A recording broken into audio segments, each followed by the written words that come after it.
Most guys find the red pill and the manosphere really for one of two reasons, right? They're either sexually frustrated, which means they're not getting laid as much as they want to, or they've just experienced heartbreak, right? Not that the red pill community is a religion or a cult. Some people do call it a cult, which is fine. Call it whatever you want. I don't care. One way or the other, I really don't care. But like religion, the red pill doesn't really sink in until you, until you actively seek it out, right? These days, people don't decide that they've found Jesus if they're making $250,000 a year and living a great life. They don't decide to go to church because someone stops them on the street and asks them, if you were to die today, is your name written in the Lamb's Book of Life giving you entrance to heaven? No. People go to church when they've lost their job, when they can't beat a drug addiction, when the shit hits the fan or something terrible happens in their lives. It's like a passive version of a sales technique called hurt and rescue, right? Volkswagen used this technique a little over, I would say over 15 years ago, featuring people having just a normal conversation in the car about something happening, then ram! They get T-boned out of nowhere, right? You guys remember that ad campaign? Scared the shit out of everybody. It really did. It really did. The people in the car, they walk away from the accident virtually unscathed, ergo, hurt and rescue. Well, religion is much the same way in that regard. The only difference is that people don't actively seek out religion until they need it. Now, obviously, the red pill is very similar, right? Nobody looks up how to sleep with hot girls if they're sleeping with hot girls. Nobody Googles how to get my girlfriend back if he's still with his girlfriend. No, instead, guys Google, why did my girlfriend cheat on me? Because his girlfriend cheated on him. They do a search, like myself, for why do girls get over breakups so easily when they've dumped a girl and he finds out she's on a date 3 hours later. Oddly specific. Well, one website leads to another, and the next thing you know, you're on Red Pill Reddit, Return of Kings, DonovanSharpe.com, The Rational Male. You're watching Fresh and Fit, etc., etc. By and large, the manosphere tends to blame women for the deplorable state of the sexual marketplace. We blame feminism, daddy government, television and media, social justice warriors, and so forth. But we rarely take a look at ourselves and say, my girlfriend cheated on me because I never told her no, or my girlfriend left me because I got fat and lazy. No, it's always hypergamy.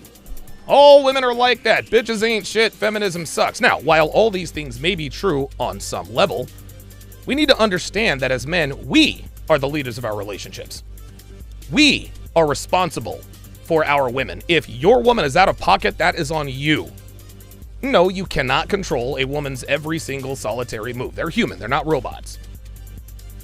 But men with red pill awareness should always keep in the back of their minds that our women are a reflection of who we are as men. If your woman cheats on you guys, it's usually a two-way street. Not to say that she was right for cheating or to justify her cheating by saying, well, that's how women are. No, cheating is grimy, it's low, and it's wrong. But to deny that we had a hand in why our women cheat on us, that keeps us stagnant. We never improve who we are as men if we don't acknowledge that we lost frame, we got lazy, or that we didn't address misbehavior swiftly and severely.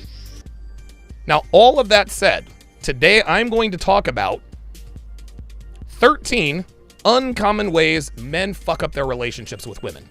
This isn't going to be the typical, you lost frame or you didn't establish dominance from the beginning. All that's been done to death, and that's remedial red pill one-on-one. If you're watching or listening to me, you already know that stuff. And if you don't, I suggest you go back to the archives and start from the beginning. I would suggest signing up for my Patreon, $5 a month. No, what I'm going to discuss today are things that most RP aware or not, most men red pill aware or not, are completely unaware of, that are cutting their relationships off at the knees before they even realize it. Now, some of these are going to make you scratch your head or raise your eyebrows, and some of these are going to make a lot more sense to some of you guys than others. Some guys it'll make sense because you've been in the game for a while. Either way, I can personally assure you that most guys have no idea that they are engaging in these behaviors or how detrimental they are to their relationships. Don't go anywhere, guys. We're back in 5. The 3rd annual Conference of Masculine Excellence has just been confirmed. And for the 2nd consecutive year, it will be held at a world-class venue in beautiful Miami, Florida. The posh surroundings and all of the amenities you can imagine will make this event an experience of a lifetime. The CME is focused on helping men to become the best version of themselves, improve in all areas of life, as well as maintaining solid, healthy relationships with their wives and girlfriends. Anything and everything that pertains to dominating life as a man here in the 21st century will be discussed extensively. As usual, your instructors will be an all-star cast of presenters. They will cover topics like financial literacy, health and fitness, mental strength, and much, much more. Included in your ticket is live access to all speeches and presentations, a seat at the live filming of the Six, and the opportunity to converse with the speakers themselves. How awesome would it be to shake hands with some of the most influential men in this community? Breakfast on both mornings is also included, as well as a 5-course meal at the Feast of Champions. As always, the feast will be held on Saturday night and will feature some of the best cuisine in the 305. VIP tickets are also available. Those tickets include priority front row seating for all presentations, entrance to the Cigar Bar VIP meet and greet, which includes an open bar, an exclusive VIP bag, and so much more. VIP tickets are limited, so get yours before they're sold out like they have been the last 2 conferences. Got a friend who wants to come with you? Got a girlfriend or wife who wants to attend? Are you a father who wants to bring your son? Are you a son who wants to bring your father? Take advantage of the +1 discount that gives you a whopping 55% off for your +1. Not applicable for VIP tickets, and your +1 must be 21 or older. Plus, as an added bonus, attendees who purchase their tickets before March 21st will get Donovan's revolutionary signature course, Womanese. That's right, guys. Every attendee who purchases their ticket within the next 2 weeks gets all 5 complete volumes of Womanese absolutely free. This course contains over 600 female translations. In addition to all of those translations, Womanese contains countless hours of instruction and explanation to make sure this invaluable knowledge will stick.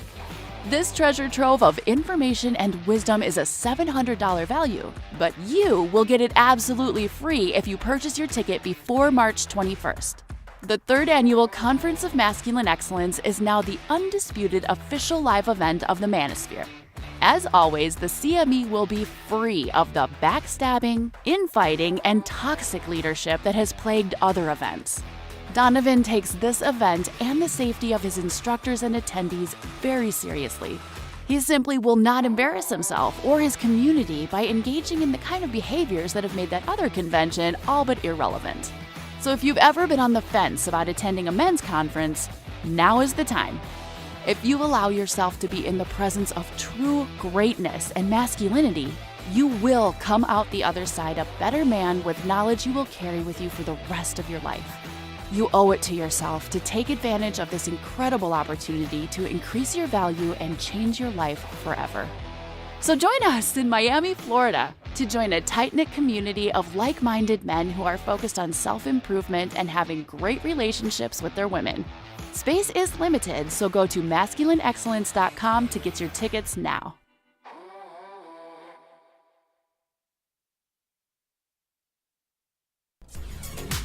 What's up, guys? It's your man, Donovan Sharpe, and welcome to the 983rd edition of TSR Live, your daily dose of toxic masculinity, misogyny, and small dick energy. It is Friday, June 30th of 2023. It is the last day of June. Holy crap. We are already halfway through 2023. We are streaming, as always, live simultaneously to YouTube, Rumble, Twitch, Twitter, Facebook, MGTOW.tv, and in crystal clear, high-resolution 4K to Sharpe stream. So however you're watching, wherever you're watching from, thank you for watching. Thank you for making the Sharpe Reality Live a part of your daily routine. Guys, make sure you follow me on my new Twitter at Donovan HTR. That is at Donovan, How to Relationship HTR, as well as Twitter, Donovan Sharpe TSR. Also follow me on Facebook. Just search for Donovan Sharpe. Follow us on TikTok as well at Donovan and Devin. So we are going. We're going to go old school. We're going to go old school. We're going to go old school remedial red pill. A lot of you guys, some of you guys know some of this stuff, but what I've discovered lately is a metric that a lot of content creators are not aware of, and that is that most of your subscribers have not seen most of your content. And this episode that I'm doing is it's an episode I did way back in the 200s. And I think I think it's necessary, definitely necessary for men to sort of brush up on their red pill conditioning. So again, today I'm going to talk about 13 reasons plus a bonus one, 13 ways rather, that men end up messing up their relationships with women, sabotaging it. Shout out to Mr. Lamb, says he's going to be watching. Yeah, I will be streaming it live through the app. The book the jury's still out on CGA. I know I'm not 100% certain, but I think he's speaking at the other convention. And so if he's speaking at the other convention, he probably won't be speaking in mine. However, just like I said in the trailer, just given the proclivities of the leader of that particular convention, Mr. I call him TDJ, because there's DDJ, there's Tony Dream Johnson, TDJ. It would not surprise me if Anthony came out with a hit piece on Coach Greg Adams if CGA says something that that Tony disagrees with. I don't know. Maybe CGA takes a stand. Maybe CGA takes a stand and just cannot deal with the fact that Tony Johnson puts ketchup on hot dogs and mustard on hamburgers. That to me would be grounds for dismissal. That to me would be grounds for dismissal. And if that's grounds for dismissal to me, it's grounds for dismissal for Tony, right? Wild Dia says, how long have you been live for? I just tuned in. We just started Wilds.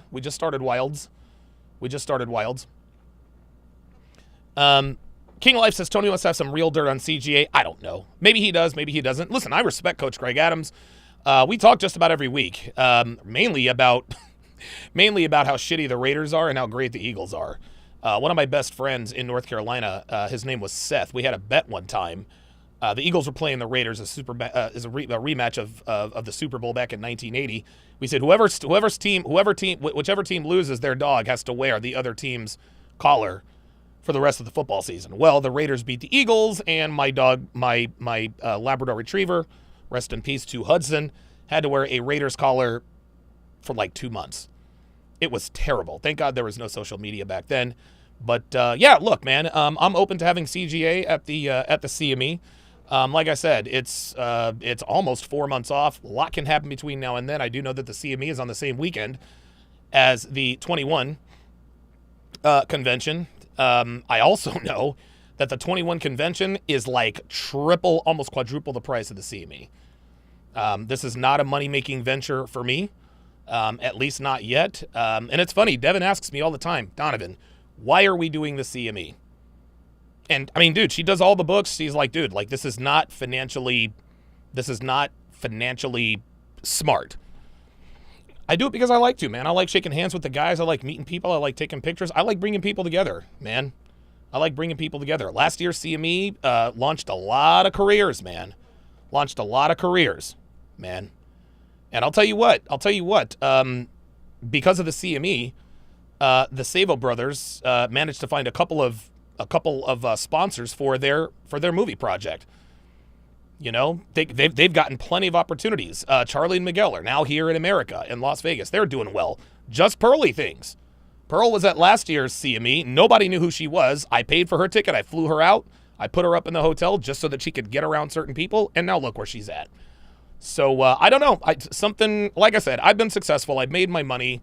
I live a great life. And I think, like I said, I've told you guys before, at this point in my life, and I'm being half kidding, but not really, is that I've done a lot of bad things in my life, and I'm hoping that I can do enough good to keep me out of the seventh circle of hell. Maybe, if God really does exist, if heaven and hell really does exist, hopefully God will say, okay, Donovan, you did some pretty jacked up things, but you managed to turn the corner about halfway through life. Well, hopefully halfway thugh life.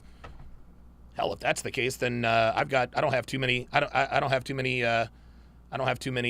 years left. But all jokes aside, I'm just hoping that maybe I can land in maybe the second or third circle of hell instead of the seventh. So that's why I do it. The first CME I lost 6 figures. The second CME I lost 5 figures. The third CME, I lost 4 figures. Hopefully, I can lose into the low 4 figures, hopefully into the high 3 figures. That would be great. But I do it for you guys. So at any rate, let's go ahead and get started. Let's go ahead and talk about 13 ways men unknowingly sabotage their relationships.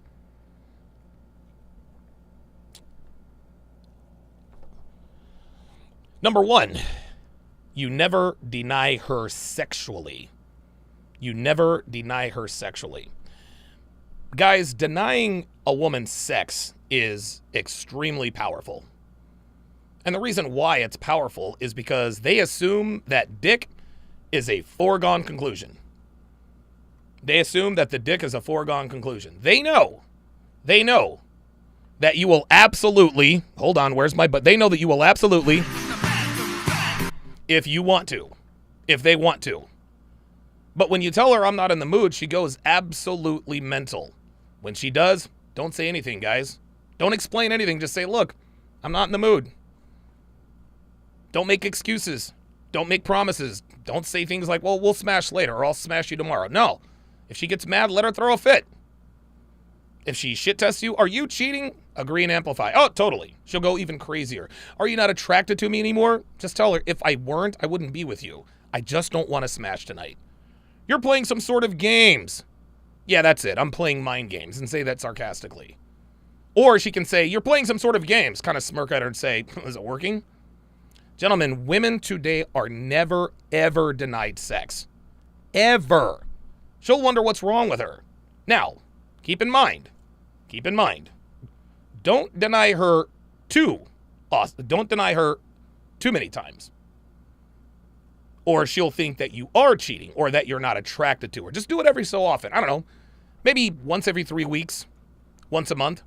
I've done this with Devin myself, but not intentionally, right? I didn't say, well, she's feeling herself, so let me reject her. No, sometimes I just go through periods where I get busy and I just don't want to fuck, right? Like she goes crazy. Like one night I actually gave her a pity fuck just to shut her the fuck up. She's the happiest girl in the world. When you deny a woman sexually, particularly your woman, this lets her know that you are not a slave to her vagina. This also means that she cannot manipulate you sexually. Girls love men that cannot be manipulated sexually. Let me repeat that. Girls love men. They adore men who cannot be manipulated sexually. It shows her that box is no big deal to you. Her trump card has been trumped. She's got to set up, or she's got to step up rather in other areas and step up sexually. So the bottom line here is that men sabotage their relationships because they let their women take their dicks for granted. Gentlemen, this is always a mistake. Stop doing it. Oops. Number 2, the second way men sabotage their relationships with women is you don't take her on emotional roller coasters, right? You don't take her on the highs, the lows. You don't make her laugh. You don't make her cry. You don't make her love you. You don't make her hate you. Women love... Now, here's the thing. I want to preface this by saying women love abusive men for many reasons. I am not endorsing that men be abusive to women. That's not what I'm saying. There we go. That's not what I'm saying. That is not what I'm saying. I'm not saying be Evisuba spelled backwards to women, but women love Evisuba men for many reasons. The main reason is the emotional ups and downs, right? He puts hands on her, which scares her, turns her on, makes her hate him and love him all at the same time. No, they don't like it, but they're not bored. And in an honest moment, girls would rather be in an Evisuba relationship spelled backwards than a boring one. No, you should not put your hands on your woman. That is illegal. But you should absolutely make her laugh, make her cry, make her love you, make her hate you, make her scared to lose you, make her obsess over you, make her dread you over you. Girls love this torture. They do. It shouldn't be this way, but they do. Why? Because it activates their feelings. Let me clue you guys in on something here, and I think this is something that a lot of you guys probably don't realize. Women rarely remember what a man says unless it makes her feel something. Let me repeat that. Girls rarely remember what a man says unless it makes her feel something. If she doesn't feel anything, she's far less likely to remember what you said. Right now, making her laugh too much, that gets old. Yes, women do like a man with a good sense of humor, but she doesn't want a comedian or a clown 24/7. Making her cry all the time is also stupid. Eventually, she'll start to resent you and start to take revenge on you. Never make her feel one feeling all of the time or for too long. You got to change it up. By the same token, don't be afraid to yell at her. Do not be afraid to raise your voice at your woman. Don't be afraid to make her cry. Don't be afraid to activate dread game. If she does something out of pocket, scare the shit out of her by saying, that's the kind of shit that gets you dumped. I've said this to women. I've said this to Devin before. She doesn't like it, but she respects it because she knows I'm dead serious. I've made Devin cry many, many, many, many times. She will be the first to tell you. I also make her laugh a lot. I also make her love me to the point of infatuation, but on the other side, I know that there are times Dev wants to stab me in the eyeball with an ice pick. Then there are also times when she love bombs me. But however Devin feels about me at any particular time, any given time, she is not bored with me. She's never bored. And if you are unafraid to take her on those emotional roller coasters she needs, she will stick around. Number 3. She is way too important to you. When you invest in a relationship, gentlemen, you've got skin in the game, right? You've coached her, you've trained her. That takes time, takes effort, consistency. All of those are valuable resources. Your time, your energy, your attention, and your resources, all valuable commodities. Now, it's natural for your woman to be important to you, which is fine. But you guys need to keep in mind that women, that relationships, they're not the end-all be-all for men like it is for women. A woman wins at life if she secures a high-value man, starts a family, and keeps him. A man who lives a good life doesn't necessarily need a woman, a consistent woman. That's the difference between men and women. Yes, trust me, when you have a woman in your life like this, life is better. Life is so much better. Dude, you get regular sex, home-cooked meals, kindness, femininity. Guys, my life is great, but it is a lot better because I have Devin in it. I'd be happy without her, for sure. But I can say unequivocally that my life is better with her in it. Women don't want to complete you. That's some Jerry Maguire bullshit. No, you don't complete me. You are a part of my life now. They want you to complete them. And here's the thing, if she thinks that she is too important to you, guess what happens? She gets turned off. Gentlemen, your woman has to know that you would be fine with or without her. No, don't say, I don't care if you're with me or not. You don't say that, you demonstrate it. Now, if Devin and I were to break up today, of course I'd be bummed. I love the woman. I care for her very much. I've been with her for 7.5 years. It would suck, but I wouldn't be completely devastated, right? I'll sleep just fine and life will go on. Yes, Devin is important to me, but not that important. A breakup with her would not destroy or derail me.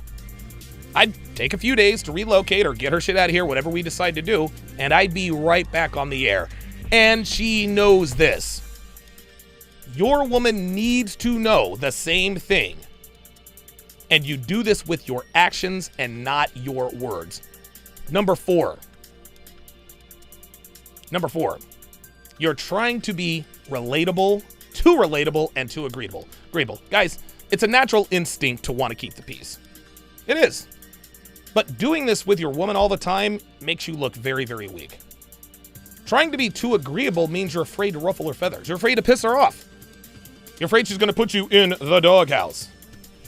You know how many times I've slept on the couch since Devin and I have been together? Absolutely 0. She sleeps on the goddamn couch, not me.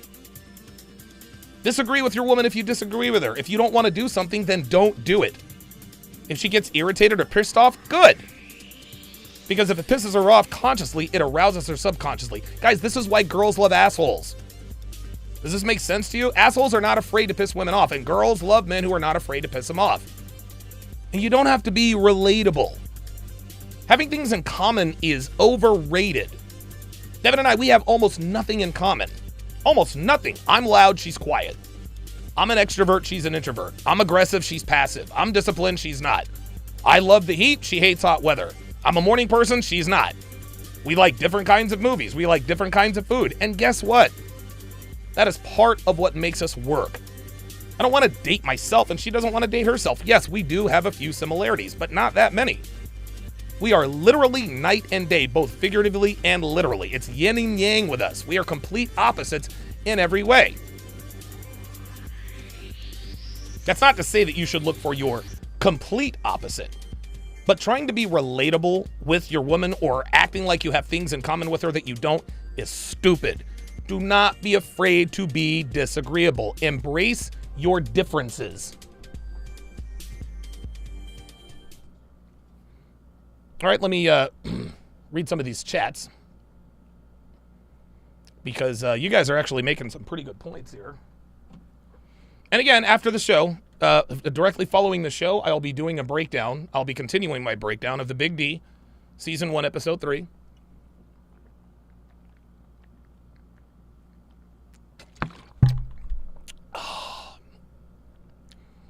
Yeah, I mean, I've said to CGA, man, I said, dude, just, you know how he is, just watch out. Just watch out. Jadwa says, y'all scared of a little belly deli? The fupa print go crazy. The fupa print go crazy. Come on, come on. Parabola y equals x squared. Baby curved on some day. Shout out to CGA. That's funny. The level up man says, you flew Pearl out. Yes, I flew. Yes, Pearl got flued out. I flew her out for the CME. I flew out for the CME. Guys, listen, I invest in people I think are talented. That's just the way it is. Dude, I flew Myron. Oh my God. I flew Myron out here. I flew Myron out here first class to do the very first episode of One-on-One with Donovan Sharpe.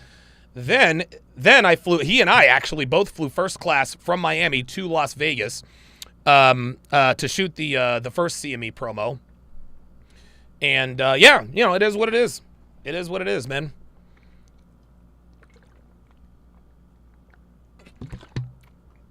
The level up man says this is where I screwed up a lot. I was afraid to use my anger as a tool. I'm working on that. Yes. Jadawa says activating the roller coaster, the emotional roller coaster with women is something I rarely do. That's something I need to improve upon. Absolutely.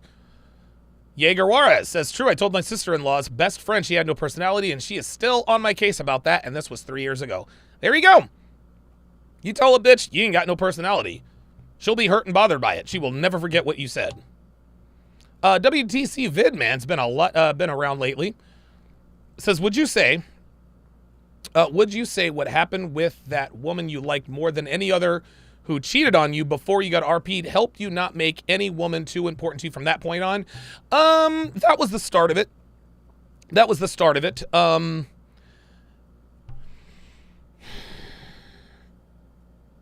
Actually, I think, you know, I don't know what the aha moment was. My aha moment was when I first found the red pill, right? But you know, when you first find the red pill, you go through, I never went through red pill rage, but you know, you have to go through it, right? Like, okay, you know that women have a certain nature. You know, at least that's what people tell you. But when you go out and experience it, man, oh man, it really teaches you a lesson. Really does. So yeah, I would say that Amy definitely pushed me in the right direction, and you know, Vegas hoes pushed me over the edge for sure. Pushed me over the edge for sure. Imani Malik says, L clapped the cheeks. No, I did not. Oh my God, no. I am not attracted to Pearl. Pearl is too tall for me. Look, I'm into girls who are 5'5" and under. Like, Pearl's attractive and she's got nice legs, but she's not my type. She's not my type. And I'm not her type either. She, you know, well, I don't know. Maybe it doesn't matter. Pearl's a good friend of mine. It is what it is. She loves Devin to death. WTC Vidman with the says CJ is a good guy. You and CJ were the first two RP channels I watched. Absolutely. He also says I found it coincidental how both of you had Mike Tyson's Punch Out art in the background of your videos. That's right. That's exactly right. Shout out Mike Tyson. You know it. TKO. TKO. Yeah, dude, I keep slacking on starting my video game channel. I want to start streaming to Kick and Rumble, and I'll just sit there and play old school video games and answer dating questions. I think that'd be a lot of fun. All right, let's continue. Let's continue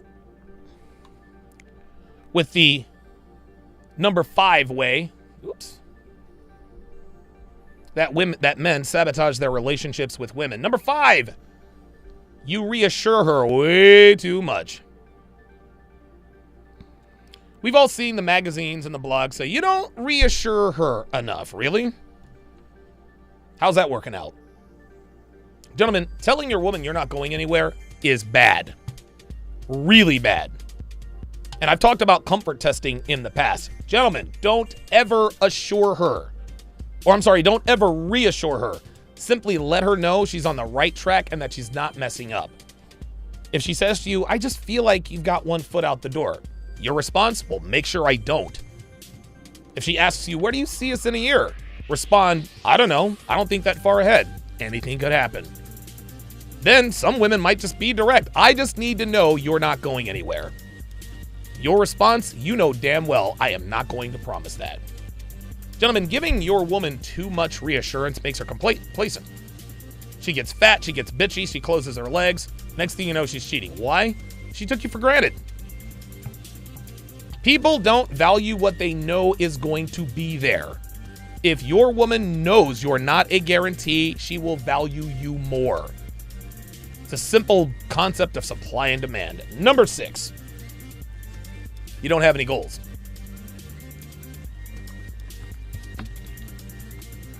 Your woman likes to know you're going places, or that you have the desire to, right? Women would rather date a guy. Listen to this. Women would rather date a guy making $15 an hour, working at a warehouse, but wants to start a business or start a podcast or become a recording artist. A man who wants to advance his station in life and take the bull by the horns. Women would rather date that guy than the guy making $50K a year. Girls don't want stagnation, guys. They want a man with a plan. And if you find the right one, you train the right one, they will actually help you with your goals. They see the potential and they want to be a part of it. If you don't have goals, she'll leave you for someone that does. Men with goals are exciting. Most men don't have goals or aspirations. If that's not you, that's fine. Don't be someone you're not, but understand that if you don't have some sort of goal you're looking toward or you're working toward, she'll look for someone who does. You don't have to take over the world, but do something. Start a blog, restore old cars, write a book, be a freelance photographer. Just do something that adds to your value and your agency. Anything that improves you as a man and gives you more utility and advances your station in life, that's a thumbs up. Never ever stagnate. You gotta have goals, guys. Number 7, you pay way too much attention to her. No, a lot of guys are guilty of this. Look, I know she's your girl and you like her, but when you're texting her all day, when you're calling her all the time, when you're up her ass when she gets home, guys, that shit gets old. Never, and I mean never, give your woman attention she has not earned. Okay? What gets your attention? Here's what gets your attention. This gets your attention. That, blowjobs, anal, steak dinners, obedience, kindness, back scratches, deference, submission, and not being a fucking headache. Too many men give their wives way too much attention, then they wonder why their women say they feel crowded. You send her flowers at work just because. You do that sappy romantic shit they tell you in Cosmopolitan magazine, like whispering sweet nothings in her ear. You do all that sappy romantic shit you see on rom-coms. I got news for you. Showering a woman with attention only works for John Cusack in the movies. Doesn't work that way for the rest of us. If you give your girl too much attention, she's not going to value it. Your attention should be earned and sparse. If it's not, she'll take it for granted. She'll have abundance, and so she won't care. Just like when a man has abundance with women, he cares less about women. Paying too much attention to her just for being your girl is a mistake. Number 8, and this is a big one.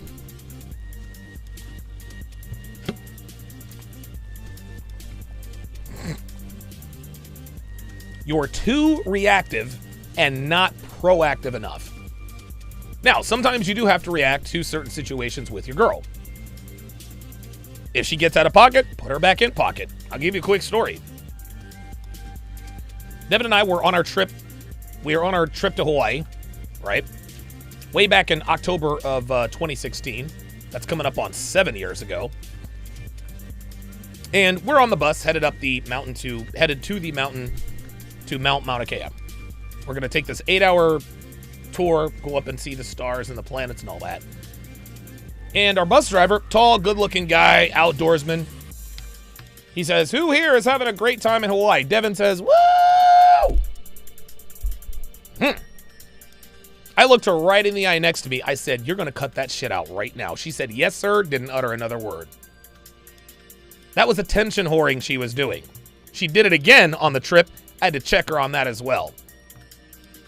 Anyway, if you find yourself reacting too much, that means you're not being proactive enough. My girl is texting her ex. Well, that's because when she asked you to be your girl, you did not proactively tell her that texting her ex is not a characteristic you're going to put up with women you date. My girl isn't sucking my dick. That's because when it's go time, you don't push her to her knees, which is a very proactive way of saying, "Suck my dick." My girl won't cook for me. It's because you weren't proactive in telling her that she is going to cook for you if she wants to keep you around. Women don't respect men who are not proactive. You're afraid to be proactive because you are afraid not to tell her what she wants to hear. You're afraid to say, "Hey, wear this tonight." You're afraid to be proactive and say, "Hey, you're not going to show cleavage at work." A man who is reactive is waiting for things to happen instead of making things happen. Women love and respect men who make things happen, especially when it comes to voicing their expectations of them.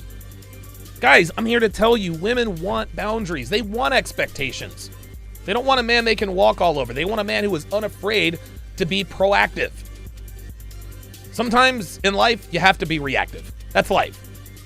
But women adore proactive men. And if you are not proactive, and if you are too reactive, she'll lose respect and subsequently attraction for you. Number 8. Oh, I'm sorry. Did I skip number 8? Nope. Oh, number 9. Damn. All right. Nope. Sorry about that. There we go. Number 9, you give her too much responsibility. I've actually talked about this way back in episode 324, the male end of the bargain. You can find that on my Patreon, less than, 17 cents a day. Anyway, women say they want to be bosses. They say they want to be boss bitches. No, they don't. No, they want the accolades. They don't want the actual responsibility. Relationships fail because men put too much responsibility on their women. That shit stresses them out. Even if she says, "I'm a control freak," she's not. What she means is that she wants a man who is a control freak. Women love control freaks. Control freaks handle everything. Control freaks make all the decisions. Control freaks handle all the nonsense. Control freaks handle all the stress. Girls can relax around control freaks because they don't have to think about anything. They can just exist. The more responsibility they have, the less they focus on what's important, which is you. If she has too much responsibility, that leaves less room for her taking care of you. And again, your woman wants to take care of you. They don't want the responsibility.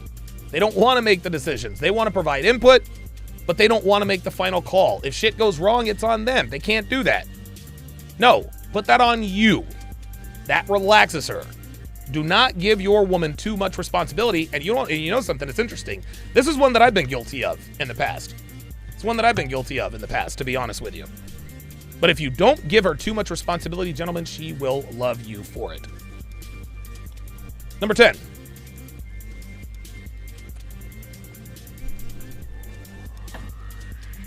You praise her for things she should be doing anyway. Guys, Devin cooks and fucks. That's impressive, but that's par for the course. I appreciate it, and I show her appreciation by staying with her and giving her a small compliment every now and again. But I don't shower her with praise for shit she should be doing anyway. When she cooks, I say, that was good, thanks. When she walks out looking like a porn star, I fuck the life out of her. Now, every so often, I'll tell her, man, that was good. But only if it was good. I don't drone on and on and on about how awesome the sex was. When you do this, your woman stagnates. She doesn't have incentive to get better or to be better. Devin is always looking for ways to be hotter. She suggested spray tanning and a new tan line pattern just to change it up. And it looks good. Right? Sometimes she wants to change up her hairstyle. Now that's up to me. Right? I recently switched her to brown to let her hair sort of rest a little bit, but she'll be going back to blonde here very soon. She likes to try new recipes for dinner. She knows that I appreciate what she does because I tell her every once in a while and I show her. But I don't wax poetic about what an awesome woman she is to anyone who will listen. No. I give her just enough to stay motivated, but not so much to where she thinks it's enough to keep me around. I say this all the time, gentlemen. Girlfriends are better than wives. Wives aren't motivated anyway. But men compliment their wives so much thinking it will motivate them to do better, and it literally does the opposite. It makes them lazy and complacent. Do not give your girlfriend too much credit for shit she should be doing anyway. Thanks for not texting your ex. Thanks for not being a bitch. Some girls will even fish for credit. Don't give it to them. Number 11. You watch porn. A lot of dudes in here in relationships jerk off to porn. You know who you are. You know exactly who you are.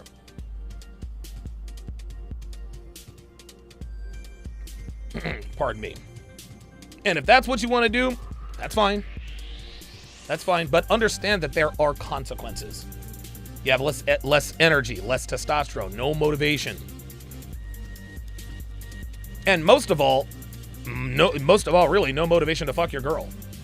Again, I talked about this in episode 296. You should go ahead and listen to that. Patreon.com/Donovan Sharpe. Quitting porn is easier said than done, but it still needs to be done. And guys, it was hard for me. It was hard for me.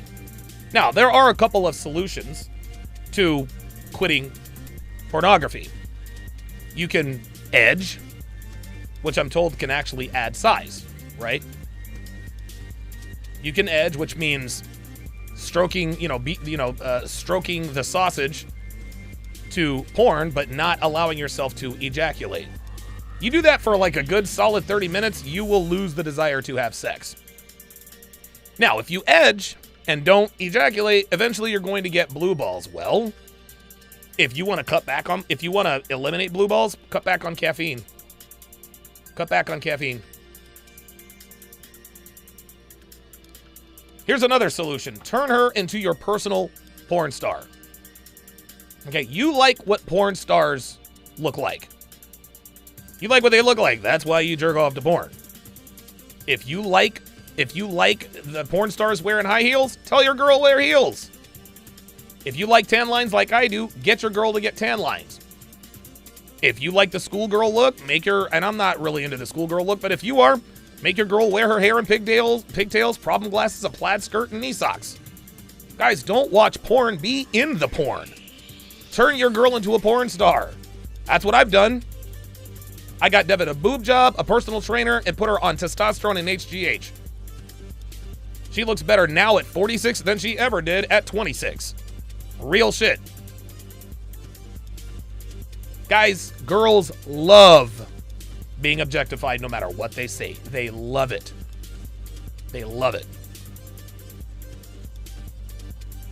Number 12.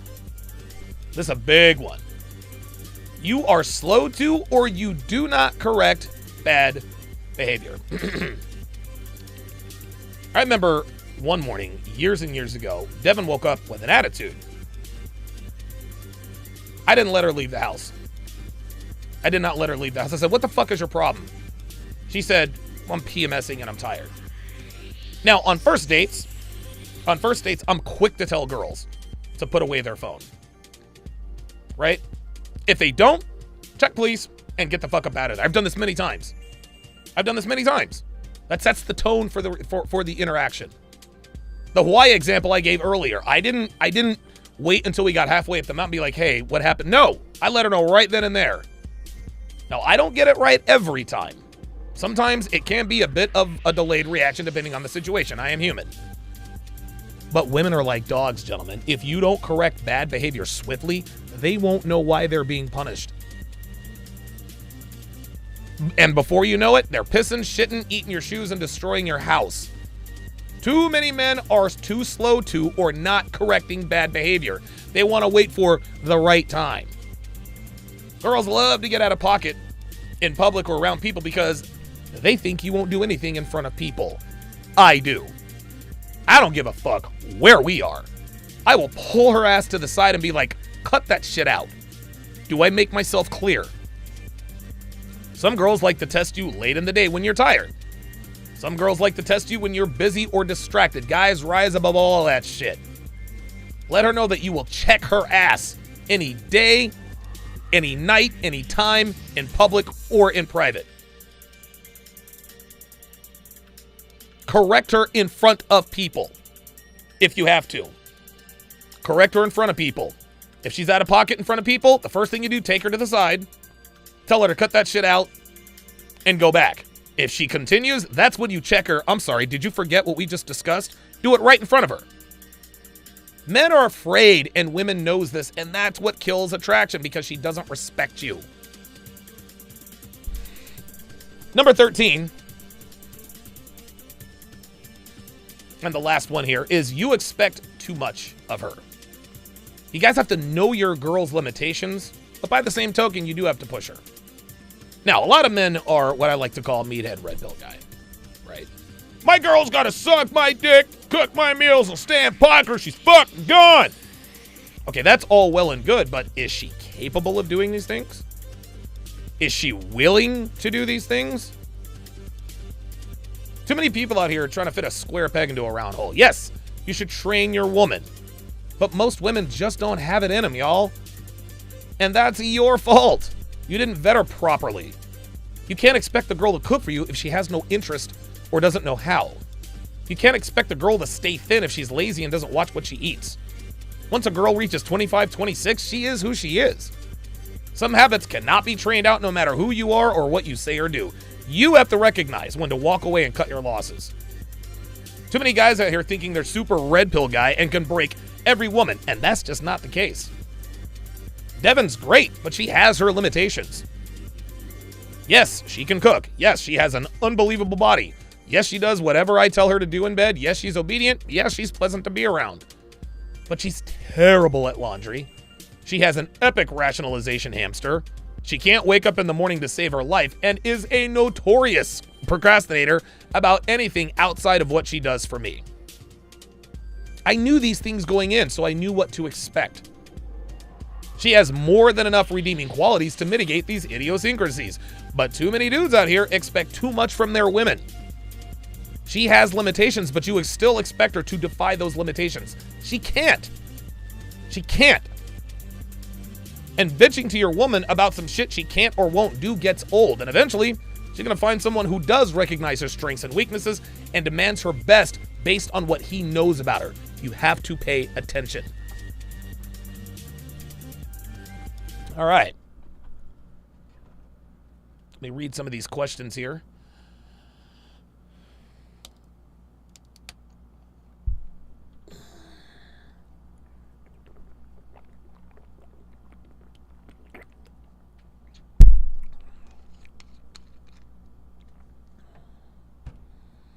Holy smokes. Getting a lot of people with a lot of questions here, so let me try and get through these as quickly as I can here.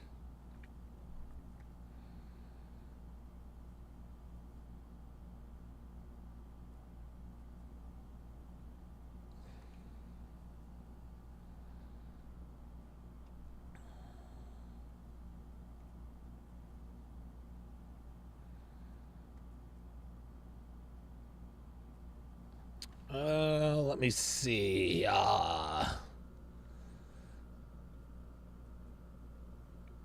Ace Boy Baby Girl says a girl I deal with told me recently that she wonders what I'm like when I'm mad. Is that crazy? Number one, you need to change your handle. Ace Boy Baby Girl is no. You need to change that screen name immediately. Change that screen name immediately. It's crazy that your name is Ace Boy Baby Girl. What the fuck? I say this out of love. The fuck is that? The fuck are we doing, man? Just go Ace Boy. What's with the baby girl? Come on. We're men. Offie Kingdom. Oops. Offie Kingdom with the $10 super chat. Appreciate you. Says much love from the Bay. Absolutely. The Pelos 377 says at the gym consuming knowledge and gaining confidence. Absolutely. Arturo says it's always Jermaine's fault. Ace Boy says you think she'll actually look forward for that? I think Ace Boy, you're a little new here. What WTC Vidman is talking about is the less access she has to you, the better, right? It's not that she's actually looking forward to that, but the more access a woman has to you, the more she takes your time, your energy, your attention for granted. You have to be disciplined enough not to be up your girlfriend's ass all the time. Good stuff.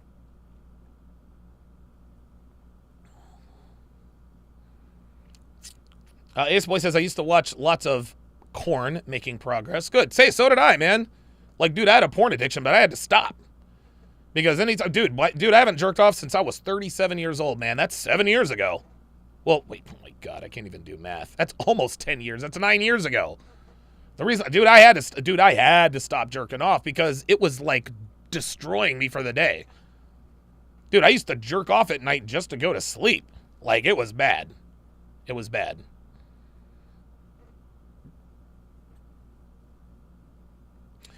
Imani Malik says, I would clap the ginger keeks, but I don't know how Pearl is with the seasonings. Her mentor jumped ship. I have no idea what you're talking about, Imani. I have no idea what you're talking about. Oilsberg says, if you still watching porn in a relationship, there's something wrong in my opinion. Yeah, listen, man. Porn is very, very widely... I mean, dude, it's right there on your phone, man. Zoran Nesavanovich says, what to do if a girl be bossy in front of other people? Okay, Zoran, if you're going to ask me a question, please don't ask it like you're Googling something. What do I do if a girl is bossy in front of other people? Like, I'm not a Google search engine. Like, let's use complete sentences. Ace Boy says, any tips on getting back strong in the game after Edie from too much corn? I'm slowly getting better. Depends on how old you are. Depends on how old you are, Ace. Zoran Nesavanovich says, give me an example of checking a girl. I'll tell you what, you give me an example of a girl getting out of pocket, and I will give you an example of how to put her back in pocket. Patrick Bateman says, when I was blue-pilled, I was afraid to say or do things that would lead me to lose access to the hole. Since I've been checking them and putting them in their place, I always got the booty afterwards. I'm trying to tell you. Man. Yeah, dude, you gotta change that, Ace Boy. Like, what is that? Is that your girl? Like, is that your girl's account? Mike Steele is in the house. Says, yep, my new plate hasn't seen me in a week. She's coming over tonight, and she said, I've been dreaming about you all week. There you go. That's how it's done, boys. That's how it's done. That's how it's done, boys. You guys already know what time it is. Do not let, dude, I'm telling you. Too many guys are afraid of their women, dude. They really, really are. Dr. B84 says, got my plane ticket, hotel, and reservation ready for CME3. You better believe it. I like the Belly Deli. Imani Malik says having Pearl would take the M out of CME. I think Imani Malik is he's already told us. I think he wants to fuck Pearl. Imani Malik is acting like a third grader. He's acting like a third grader. Pearl is this, Pearl is that, but I'd fuck her. Listen, I'm sure you'd fuck Pearl. I can promise you she would not fuck you. You can claim that you're a 6'5" alpha nigga with a six-pack. If you really were that, you wouldn't be in my chat right now talking about what you would or wouldn't do to Pearl. You sound like a sneak tip hater. You probably follow Pearl's Instagram, too. You guys know how that goes. Don't go anywhere, guys. We're back after this. Understanding women and increasing your dating success starts with Donovan Sharpe's massive collection of award-winning books and courses. Get off to a fast start and jumpstart your masculine renaissance with the 49 Laws of Sharpe. The 49 Laws of Sharpe is the perfect quick start guide for any man new to this community looking for the answers that keep them up at night after a bad experience with a woman. So many men ask themselves, why did she cheat? How could I not see this coming? Why did I miss the signs? And how can I avoid this in the future? The 49 Laws of Sharpe will answer these questions and many more. This will give you a rock-solid foundation upon which to build, develop, and cultivate your newfound identity, and put you miles ahead of your competition. Most men have never had access to this valuable information, let alone understand and apply it. But the 49 Laws of Sharpe will give you an unfair advantage over men and women. This treasure trove of valuable knowledge is available in audio, video, ebook, and paperback. Next, supplement your newly acquired foundational knowledge. Supercharge your dating life with Donovan's 25-hour course, How to Master the Game. How to Master the Game will teach you the ins and outs of the player life, overcoming approach anxiety, identifying women who you want to approach, text game, first date principles and logistics, avoiding the friend zone, and so much more will be covered extensively. Also included are the bonus podcasts that will cover how to dress, Tinder game, and much more. Put simply, How to Master the Game will turn you into a stone-cold assassin with the ladies. Available in video and audio format. If you're not the kind of guy who wants to live the bachelor life, or you've had your fill of the player life and are looking for something a little more fulfilling, How to Build a Quality Woman from the Ground Up is a must. Donovan's 5-part, 7-hour audio course will show you step-by-step how to find, cultivate, and sustain a solid, healthy relationship. Everything from selecting the right woman, to coaching and correction, to what to do between the sheets. How to Build a Quality Woman from the Ground Up will guide you through the entire process of building the kind of woman you want and need. The strategies and techniques in this course are exactly what Donovan does in his own relationship to this day. And he is living proof that women can be beneficial to men provided they have the right instruction. And finally, the ultimate weapon all men are looking for in terms of being able to read and understand women, Donovan Sharpe's revolutionary, one-of-a-kind course that has been called the Cheat Code, Womanese.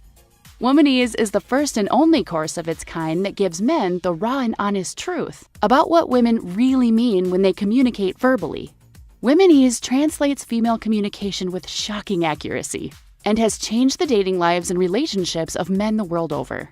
So many men have avoided disaster because of the preciseness and sheer volume of material in this course, which contains over 600 translations. How cool would it be to be able to see through a woman's BS and act accordingly right then and there, rather than getting blindsided when it's too late? What would it be like to have the ability to read a woman like a book based only on what she says? These abilities will be at your disposal with Womanese. Women won't be able to lie to you, cheat on you, deceive you, or take advantage of you. The time and money you'll save pays for the course almost immediately. Womanese is available in video, audio, ebook, and paperback format, and can be purchased one volume at a time or all at once.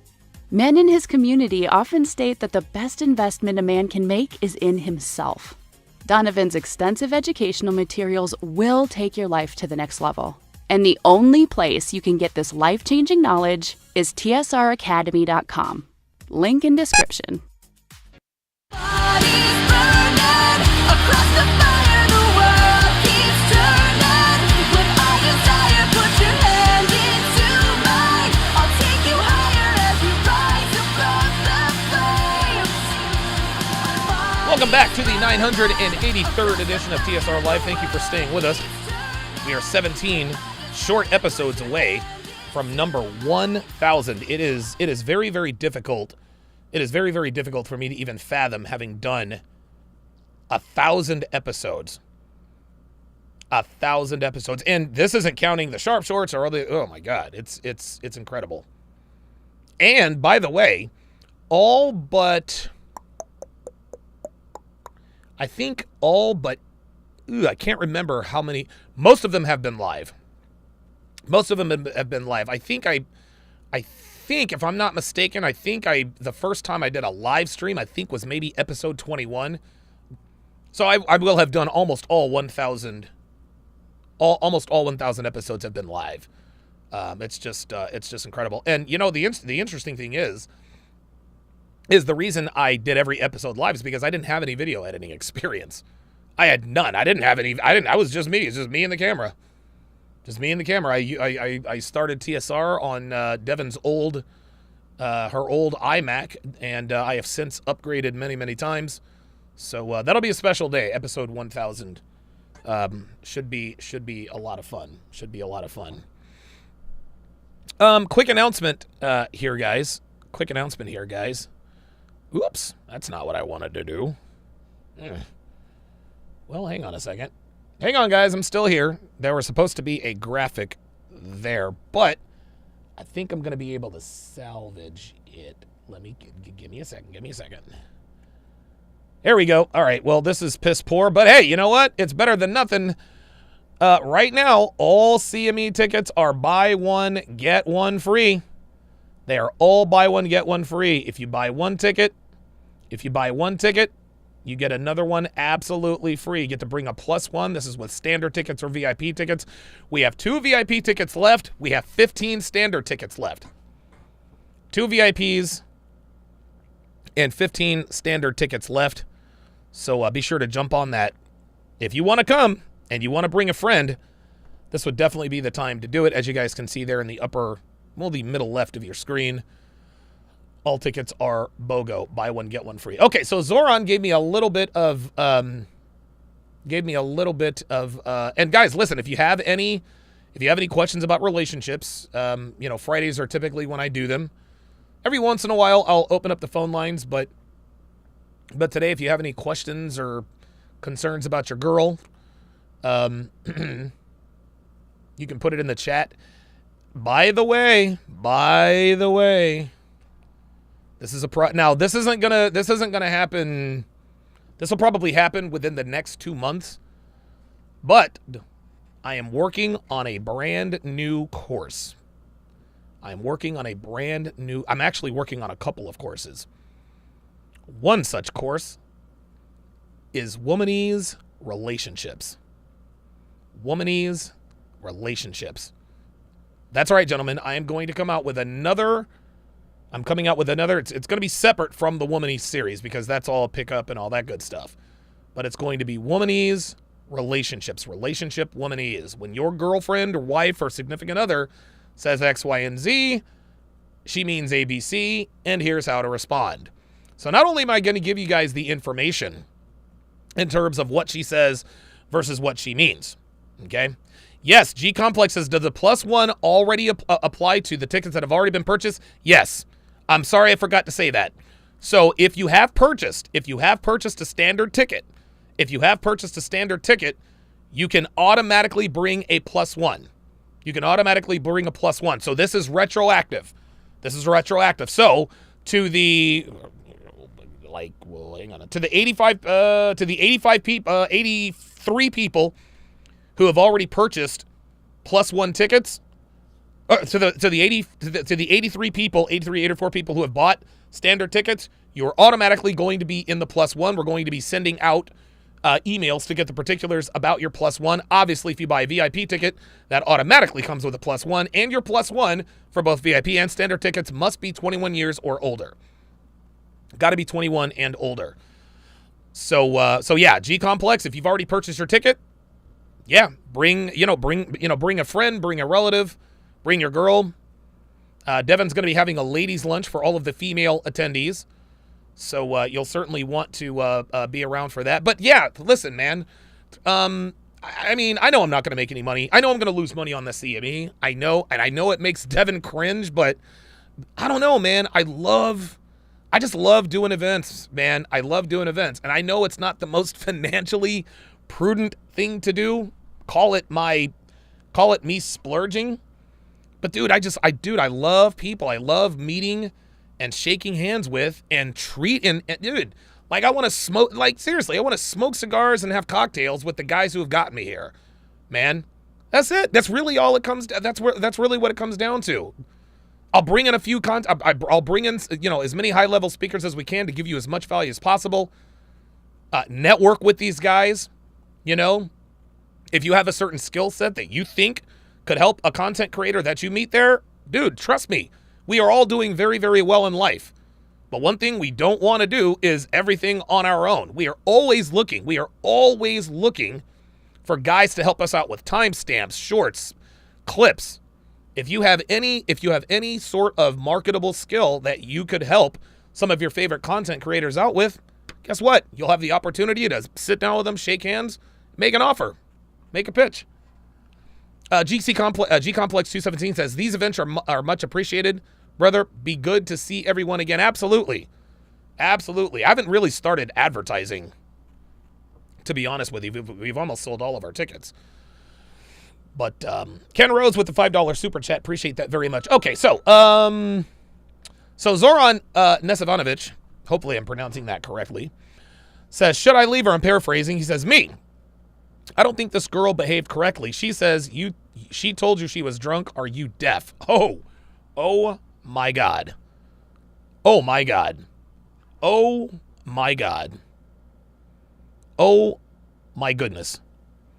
If your girlfriend says, are you deaf, in front of people, you look her right in the eye and ask her, and look her, and you have to almost do this sarcastically, be like, wait a minute. Who do you think you're talking to? Like who the hell do you think you're talking to? Right? And to be honest with you, Zoran, if it's already gotten to that point, man, it's already too late. It's already too late, man. But who knows? Who knows? Who knows? Maybe if you check her that one time, maybe that'll get her back in pocket. But yeah, if she's asking you, are you deaf, in front of people? Oh my God. Oh my goodness. If she says that in front of you, this is what she deserves. But since that is illegal, you have to check her verbally. Yeah, the Level Up man says, real shit. I'm asking myself the same thing. And listen, I don't blame you, Zoran. Like, I'm not going to sit here and say, oh, Zoran, you should this and that. Like, I get it. We're all here for a reason because we just don't know how to handle women today. We just don't. So, I try to be as sensitive as I can. I try to be as sensitive as I can to guys that ask those questions. So, James Wingett with the $2 super chat says, we'll miss the CME this year for medical issues. Damn, man, that sucks. I was really looking forward to meeting up with James, dude. Oh, wait a minute. Shout out. Holy moly. Shout out to, damn it. Shout out to Chris Rice with the $200 Cash App. Chris Rice with the $200 Cash App. I appreciate that very much. If you would also like to support via Cash App, Devin can put that in the chat as well. What's going to happen now, guys? What's going to happen now is I'm going to... Hang on a second. The big D. There it is. At this time, you guys might want to get on over to Rumble, and I'm getting ready to put the link in the chat now. We've got 62 over on Rumble. Those of you on Rumble, I appreciate you guys being here. Stick around because the party is not over yet. The party ain't over yet. I'm about to there we go. There we go. All right. I'm about to I'm in probably about maybe 5 to 10 minutes. I'm gonna switch over to Rumble and continue with the breakdown of the Big D. The Big D, of course, is this show right here. And let me make sure that people can't hear anything. Give me a second.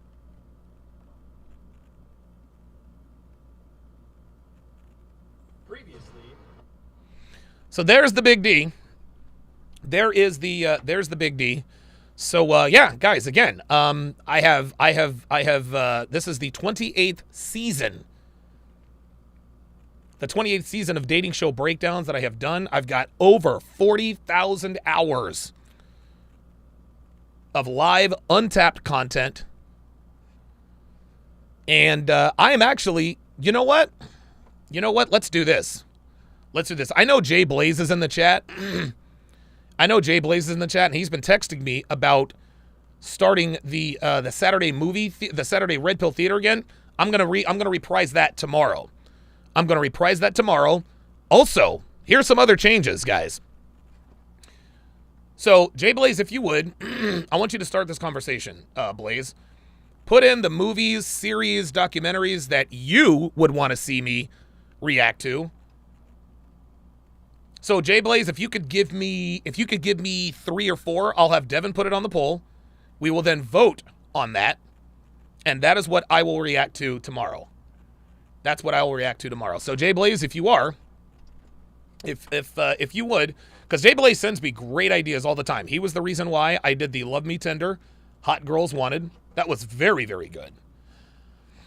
Red Genome says, I can't make it. I just started a new job, which will boost my life significantly, but I have people in this community to thank for that. Absolutely, man. Absolutely. Hopefully you can make it next year.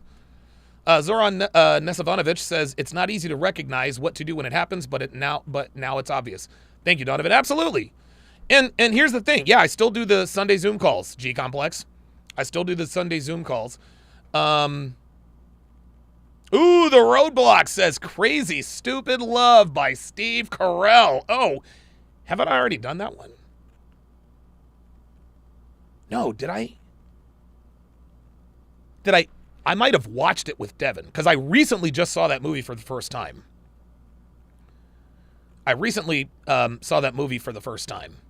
Keviston says Showgirls. I've never seen that. That one is with Elizabeth Berkley. No one knows who she is. She's Jessica Spano from Saved by the Bell. Showgirls. Jay Blaze, where you at, man? Jay Blaze always comes up with the best. He always comes up with the best movies. If anybody has a suggestion, put it in the Rumble chat or the YouTube chat. Because those are a lot of fun. Anyway, so I'm reprising Red Pill Theater starting tomorrow. I am also going to reprise Crypto Oasis as well as the Six. I am reprising the summertime hit shows that put me on the map. Crypto Oasis with Charlie and Miguel. I can't do it on YouTube because Tony Johnson and his cronies will report me and get my channel taken down. So I'll just do it on Rumble.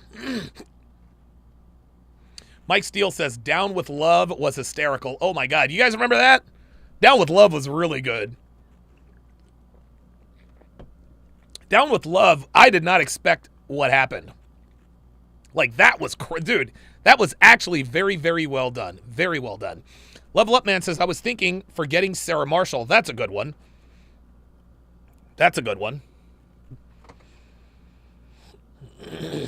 Yeah, you guys definitely love the Six. The Six is always fun. Oh my God. I remember, God almighty, man. I remember when I first started doing the Six, man. Dude, the original Six was fire. Who was it? It was Minister Jap, Lucario, Solo TV 84, Myron Gaines, Kevin Samuels, and me. That was awesome. And the reason I started the Six was to give guys a boost, you know? Eventually, Kevin, used the Six as a springboard to do great things, and he left the show. Then eventually, Myron and Fresh blew up, so they left the show. That's just how it goes.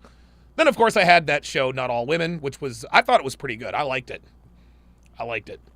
I don't know. I might bring that back too because I really, really, really like doing panel shows. I really like doing panel shows. Those are always fun. I guess Jay Blaze is. I guess he is currently indisposed because I do not see him. Holy shit! It's already 6 o'clock. G Complex says, is Aaron Clary going to be presenter at the CME by chance? I'm going to ask him. There he is. Oh, I love you, man. That is a good one. That is a good one. Sarah Marshall. There you go. Yes. Yes. CGA was a part of the 6. I remember that. He was there for a season. Yeah, the 6 was, oh my God, that was my show. That was legendary. But yeah, we are going to be reprising that. So it's going to be on at a, Bedazzled is a good one. That's a really good one. We're going to do it earlier in the day. It's going to be on Sundays. Yep, EO is a part of it. Yep, absolutely. We're going to do it on Sundays earlier in the afternoon because, my bedtime is getting earlier and earlier the healthier I get. Okay, well, look, I'll decide on it later today. Maybe I'll put a poll up. No. So the level, oh boy. So the level up man. Whew. Okay. All right. Just give me a second.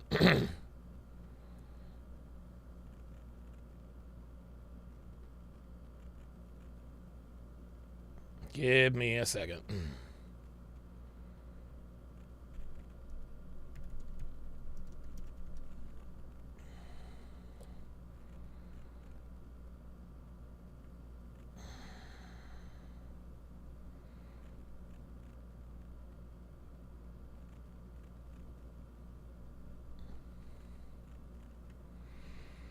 Oh boy, this oh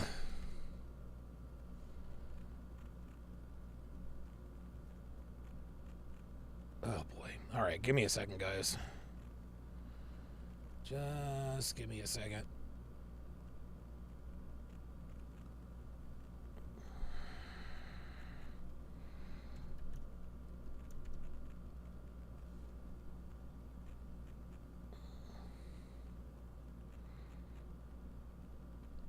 Please, guys, just bear with me here. Just bear with me.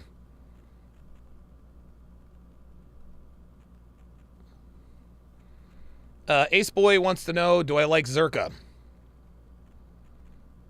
Yeah, Zerka's a funny dude. I like him a lot.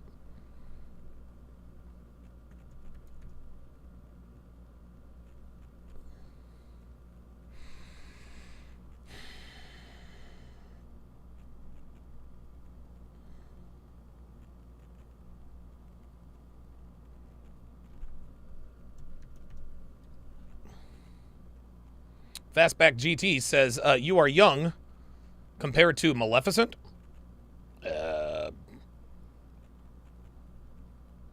Are you talking to me? Are you talking to me? I mean, I don't know. I don't know how old Maleficent is, but I'm trying to find. Just give me a second, guys. I promise you guys this will explain quite a bit.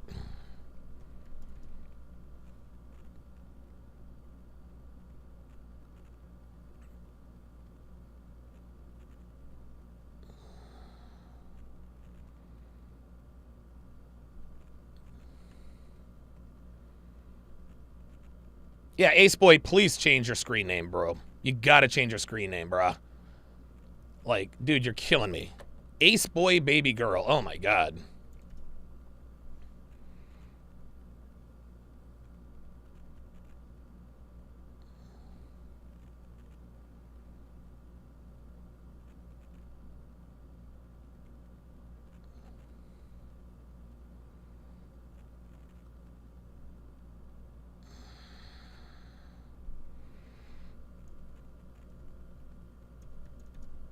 There we are.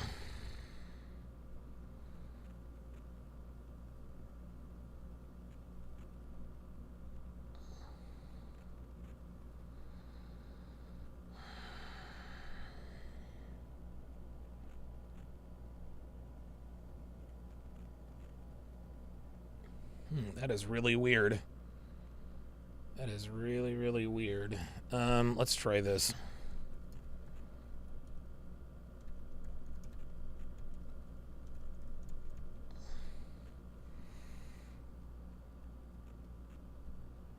I do apologize, guys, because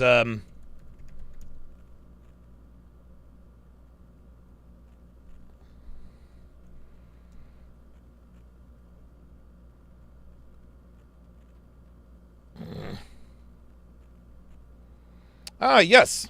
Oh, yeah, Fastback says you were young compared to Maleficent. Yes, says you mentioned bedtime. Yes! Yes, yes, yes, yes, yes, yes. Yes. I am, but dude, like, I mean, I gotta get the fuck to bed, man.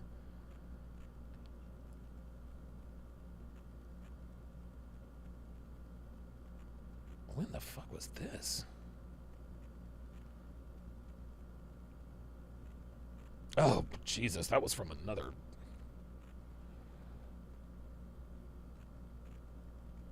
Okay. Airplane 247 with a couple of $10... Hold on. With a couple of $10 super chats. Appreciate that very, very much.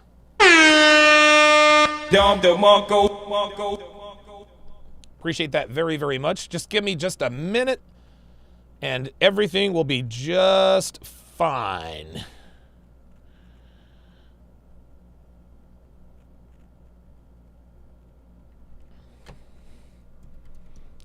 I don't know where Nope. Let's check.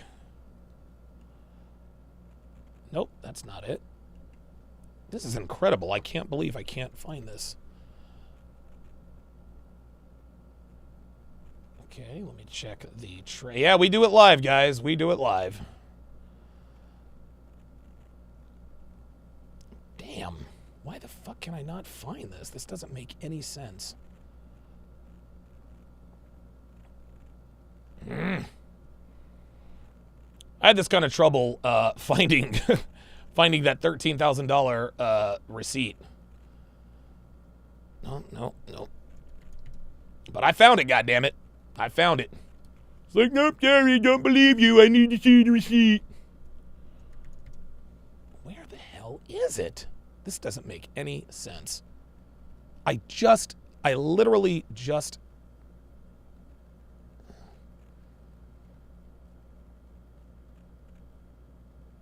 You know what I'm going to do? Tell you what I'm going to do. There we go. I know how I'll find it.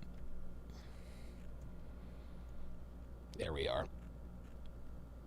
There we go. Yeah, we do it live, boys. Perfect.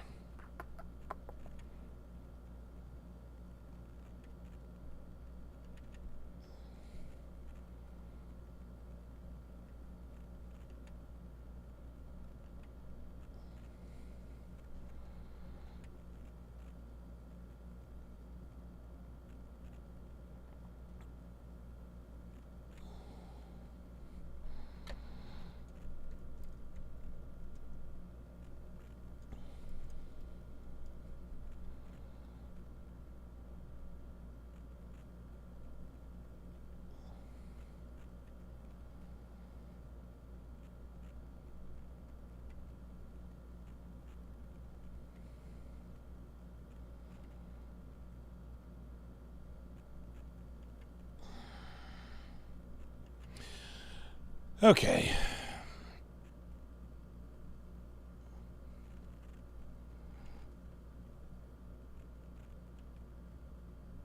Oh boy, yeah, this is it.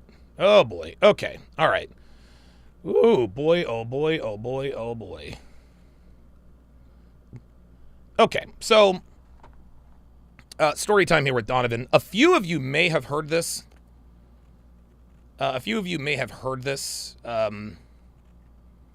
Already. But I'll go ahead and explain this again.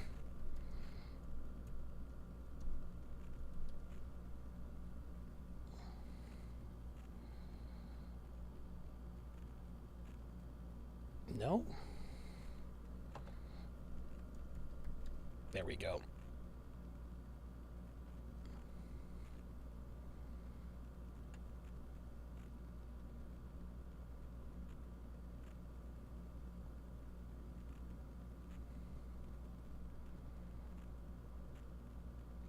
Okay, there we go.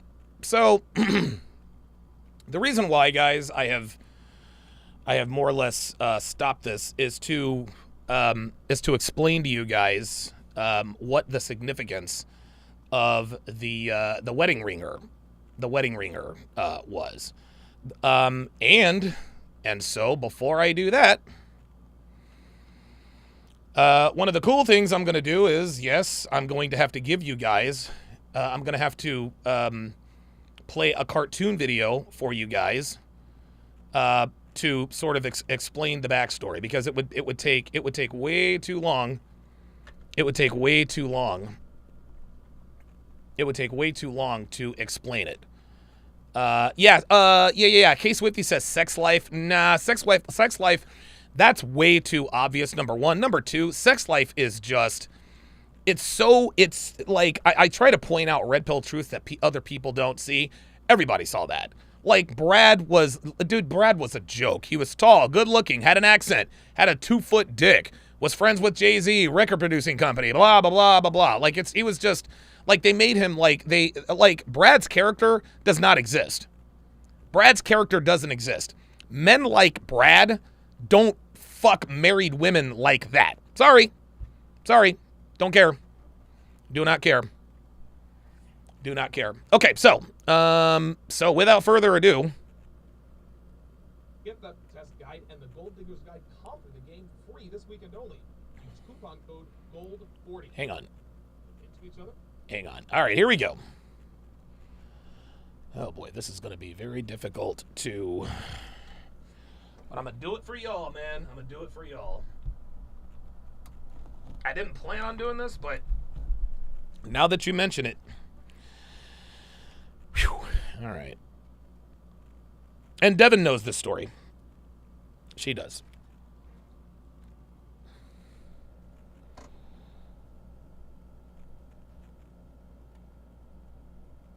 All right, guys. So I want you to sit back, relax, and I promise you, all of this will be explained. So without further ado, here's another TSR Tunes. We had a great time together, and it appeared she wasn't seeing anybody else. Until I got a phone call at work on a Monday afternoon that ended our relationship. Back when I lived in Vegas, I was in a really, really serious relationship with a Latina girl for about a year or so. Her name was Christiana, and she was exquisite. Beautiful girl, 23 years old, long, thick black hair, gorgeous face, perfect body. Her butt was out of this world hot. She had nice perky boobs, the whole nine. Like the kind of girl who could date anybody she wanted, male or female. And the reason I knew this is because she got hit on by both genders when we were out. Now, she did have a small foot tattoo and a small wrist tattoo, but really, other than that, she is easily one of the hottest girls I've ever actually committed to. I've hooked up with plenty of solid 10s, but after having dated about, half dozen strippers or so and getting cheated on by every single one of them, I finally learned that, well, 9s and 10s are community property. They belong to the game. Have your fun with these girls, but do not commit. Anyway, if not for Christiana's tattoos, she'd probably be somewhere between, a hard 9 and maybe a soft 10. I mean, this girl was hot. So our relationship started like most seem to these days, and that is just casual bed buddies. I met her at a house party out in Henderson. I was inside with my buddies having a few beers. She was out on the porch drinking tequila with her girlfriends. Everybody was out having a good time. Well, obviously, I knew I wanted her the minute I saw her. So I walked out onto the porch where she and her friends were, and I said to the group, go inside for a while. I'm going to hit on your friend here and see if she's interested in being one of my wives. They all laughed, including Christiana. Now, they all knew exactly who I was talking about because she was easily the hottest looking of the bunch. She was the best looking girl there. So they said, okay, and they all went inside. So when we were finally alone, I said to her, I was kidding about the wives thing. I'd rather you be one of my girlfriends. And she responded with, well, I was thinking about making you one of my boyfriends too. I smiled back and said, I got bad news for you, sweet cheeks. I don't share. She said, good, because neither do I. And it was on from there. It didn't take long before we were in a full-on relationship. We got along great, and the sex was incredible, which was kind of surprising to me because sex with super hot girls is usually pretty average at best. She liked that I was always in control and made all the decisions so that she could do what girls do, which was relax, be hot, and take good care of me. I mean, this girl completely submitted to me. We really liked each other, and it was obvious to everyone around us. Now, we were friends with benefits for about 3 weeks before she told me one night, I'm not seeing anybody else. I hope that means something to you. now maybe she was, maybe she wasn't, but that didn't really matter to me because we were together literally every night. I mean, if she were sleeping with someone else, it would probably have to be at work because she worked crazy hours as a hairdresser. Now, I had a couple of other girls I was seeing on the side while she was at work, and she did find out about one of them, but she didn't really seem to care. She just said, Look, I want to see it. I want to hear about it. Just keep anybody you're seeing to yourself. so we had what I thought was a pretty solid relationship. We were into each other, we had a great time together, and it appeared she wasn't seeing anybody else. So we were a very happy couple for the next couple of months. Things never got stale, the sex was great, she kept herself in shape, she cooked my meals, she cleaned my dinky little apartment, and she was genuinely happy to do it. So our 1-year anniversary came and went, and things are still going great. Until I got a phone call at work on a Monday afternoon that ended our relationship. Before I talk about that crazy call, don't forget to like, subscribe, and share. And if you want tens of thousands of hours of exclusive content not found anywhere, guys, go to patreon.com/Donovan Sharpe. Video and audio versions of every episode, including the podcast editions, which are free of the small talk, and the ability to see tomorrow's video today are just the tip of the iceberg. Join our community of over 1,500 men who strive to live lives of unapologetic masculine dominance at patreon.com/Donovan Sharpe. Link in description. Okay, let's get back to my story here. So we're going to rewind about 9 months or so and get some background as to why this phone call ended things between us.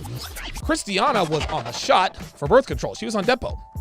She wanted to stop using condoms at about the 3-month mark of our relationship, and of course, I told her I would do no such thing.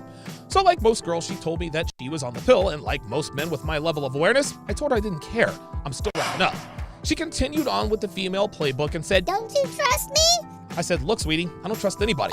Don't take it personally, but I don't want kids. If this is a deal breaker for you, that's fine with me. I told her, I said, look, I like you a lot, and if we part ways, it's gonna hurt, I'm not gonna lie. But this is something I will not compromise on, even if it means we have to break up. So she said, Oh, no, I don't want kids either. so I said, okay, so what's the problem? Well, she says, Well, I just want to feel closer to you and have better sex. You take way too long to, well, go. Sex feels a lot better without condoms, right? I said, well, of course it does, but it feels a lot better when you know you can't get the girl pregnant. So she says, Okay, what if I do this? What if I let you watch me take the pill every day? Would you do it then? I laughed and said, hell no. And that was the end of that. Or so I thought. So the next day she calls me up and says, I'm coming to pick you up. I have a surprise for you. so I said, all right, cool. Now I was thinking she was gonna take me to lunch or take me to the mall to buy me a new shirt or something because she was always doing this kind of stuff for me. She never drove her car unless she was treating me to something. But she ended up taking me to a doctor's office. When we pulled into the parking lot, I said, what are we here for? I honestly had no idea what was happening. She said, I'm going on the shot, and I want you to be here when it's administered. now I'm gonna be honest, guys, this shocked me. I've been with a lot of girls in a lot of different situations, but I'd never had a girl do this. I've had plenty of girls tell me that they were on the pill or the shot or had an IUD or whatever, but knowing women like I do, I never took them at their word and just threw caution to the wind. Yes, I will admit that there were quite a few one-night stands I had with girls I picked up at a casino or a bar or a club or the strip and wasn't as responsible as I should have been, but as far as I know, I don't have any kids, at least none that I know of. And the reason for this is that I always wrapped up when I was hooking up with my girlfriends, friends with benefits, and so forth. But here this girl was offering to relieve any and all doubt I had as to the status of her birth control, and like I said, this had never happened before, at least not on this level. So I told her, This is not gonna make a difference. I'm still not going to have unprotected sex with you. now, something in my voice and face must have told her that I wasn't being completely honest. I didn't make a decision to abandon the use of condoms right then and there, but I wasn't necessarily ruling it out either. I mean, if this girl really was gonna let me watch the needle go into her arm every few months to make sure she couldn't get pregnant, then maybe I could, at the very least, reconsider my position. So Christiana, who correctly read my body language and knew that I was at the very least thinking about her proposal, says, Okay, no problem, no pressure. but I would like for you to come in with me to these appointments every few months anyway, so that you can see for yourself in case you decide to change your mind. She continues, she said, You can ask all the questions you want, and I'll give the doctor permission to give you my medical information about my birth control.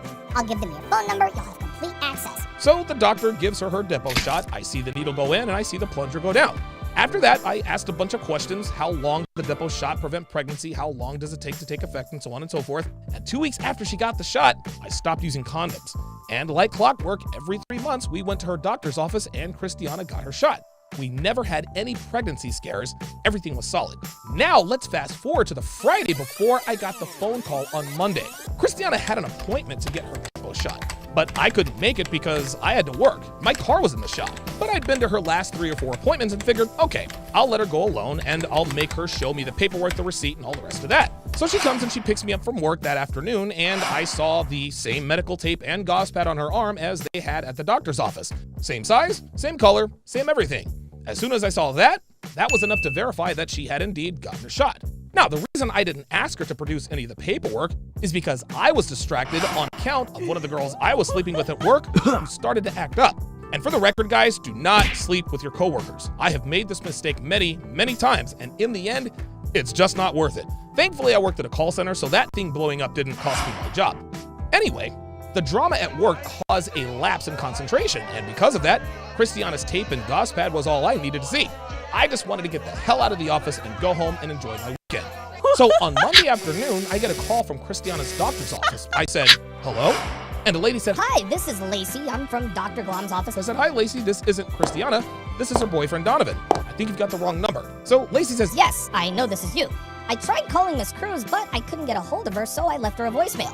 But I always make sure to call her backup contact just to make sure. So, can I leave a message with you? I said, sure, what's up? She says, Have Miss Cruz reschedule her appointment as soon as possible. She missed her appointment on Friday. guys, my hands got white hot. Christiana flat out lied to me, and she staged everything, which was next level deceit. She made it appear that she had gotten her depot shot when in fact she did not. And that past weekend, guys, she was insatiable. We fooled around at least a dozen times that weekend, and that might even be a conservative number. I mean, every few hours she's walking into the living room wearing nothing but high heels and a smile, and I would pound her senseless each and every time without a condom. Now, thankfully, it takes about 14 weeks for the depot shot to completely wear off, and that weekend was number 13, so I was in the clear. Christiana, however, was not. I called her up, aired her out, and dumped her. Never hooked up with her again, never called her again, blocked her number, never saw her again. That was that. Guys, that's the closest I came to getting trapped with a kid by a woman. Now, I'm sure I've been closer, and who knows, maybe I do have an illegitimate kid or two running around Vegas. I'll never know. But that was the last time I was careless about birth control on either end. But think about that for a minute, guys. If Dr. Glom's receptionist doesn't call me, my life would be very different. I'm probably still living in Vegas. I probably have a kid. I probably have baby mama drama. I mean, this would have changed the entire trajectory of my life. Maybe TSR Live comes into existence, but probably not, because now I've got a kid to take care of and support. Guys, there are many factors that played a role in getting to this point in my life with my podcast, books, courses, and so forth. Obviously, I'm driven and hyper-focused. I work extremely hard. I put in crazy hours. I don't cut corners. I know what I'm talking about because of my life experience. And I possess a rare combination of abilities, being able to both talk and write exceptionally well. But Lacey Scott may very well have saved my life when she called me. Guys, I've dodged many bullets in my life. If the pendulum swings the other way in any of these situations, my life would be very different. But Lacey could be one of the most important indirect reasons my life is awesome today. Get the test guide and the Gold Digger's Guide combo course for 40%. Okay, and so I will pick up at the end point. So, me and a few of my friends got together, and we decided to go to the movies one night. I will never forget this night as long as I live. January 31st, 2015. We go to see The Wedding Ringer. That was the movie. It was Josh Gad, Kaylee Cuoco, I think that's her name. I think Kevin Hart was in it, and a couple of other stars. It was a decent movie. Before I left to go to the movies, I saw that a number that I hadn't recognized was calling my phone. And at first, when I get an unrecognized number, I don't answer. My phone rang again, didn't answer again. My phone rang for a third time. This time, I pick up the phone and I'm like, hello? It was Christiana. She says, hey, and I recognized her voice immediately. She says, hey, do you have time to talk? I said, no, I'm about to go to the movies. And I hung up on her. So we go to the movies, we hit the movies, we go see The Wedding Ringer, and we're outside, smoking a cigarette, right outside the movie theater, and Christiana's mother calls me. Her mother called me. Now,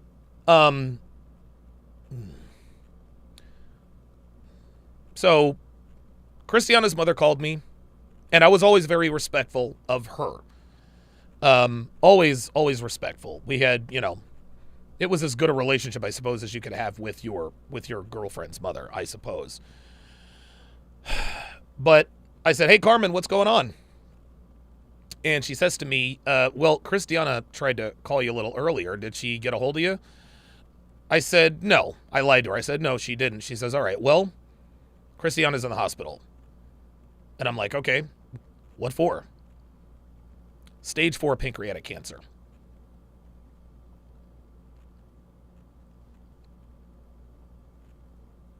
She had a few days, guys. A few days. And so at that moment, I jumped on a plane.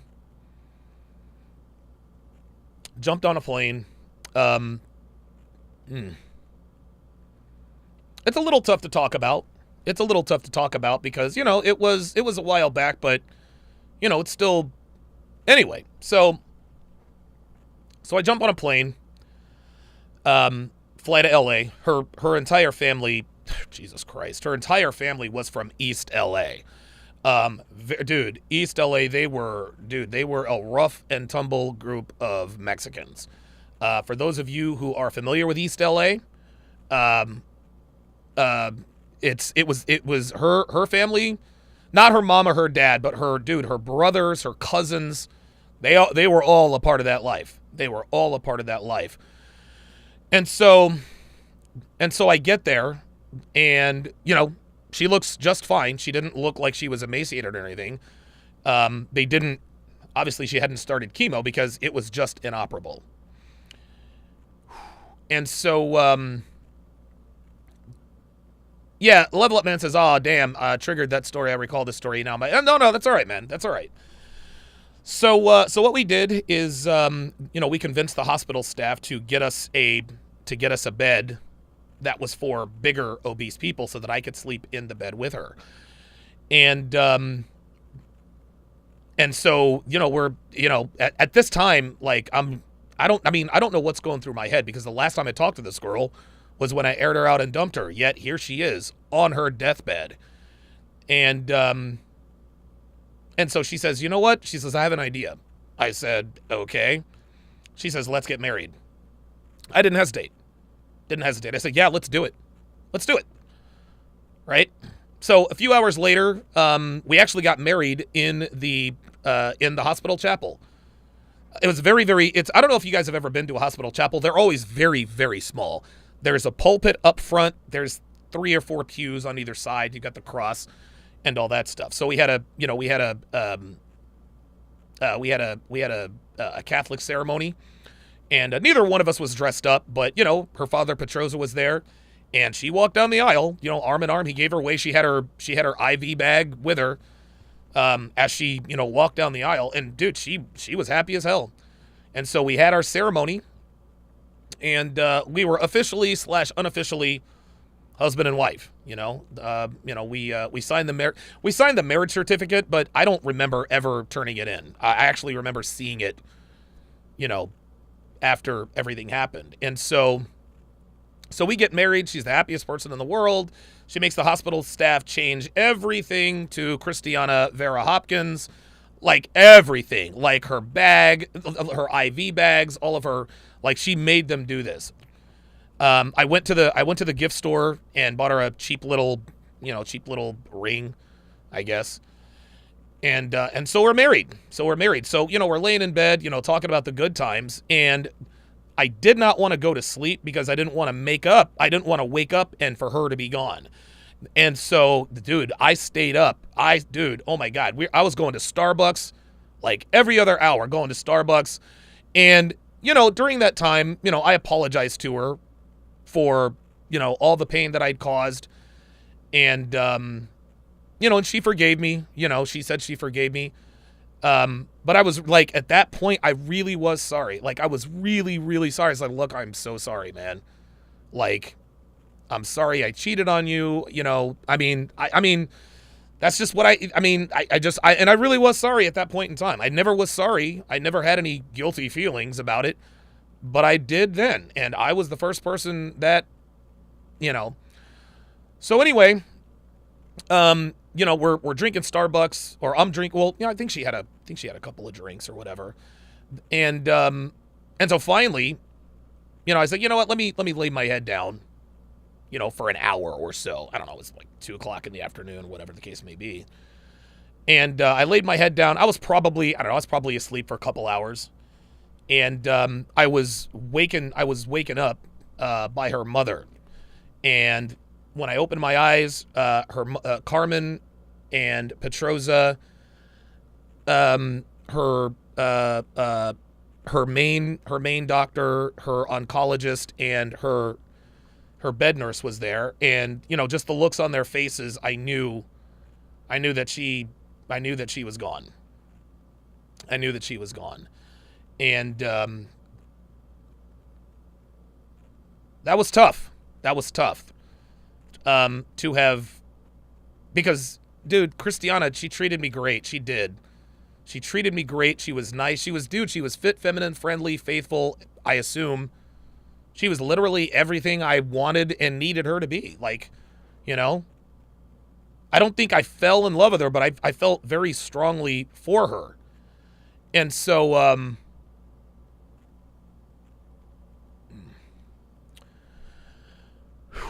And so her funeral was a couple days later. I stayed there. I was in a hotel I had a hotel room in Santa Monica. I think I used it for one day because I was always at the hospital. And so, I go to the funeral, and that's when I discovered like who and what her family like was. I get there, and guys, it was, dude, they were all flamed up. Like every one of her distant relatives, cousins, uncles, brothers, half-brothers, they were all flamed. They were all in red. They were Bloods.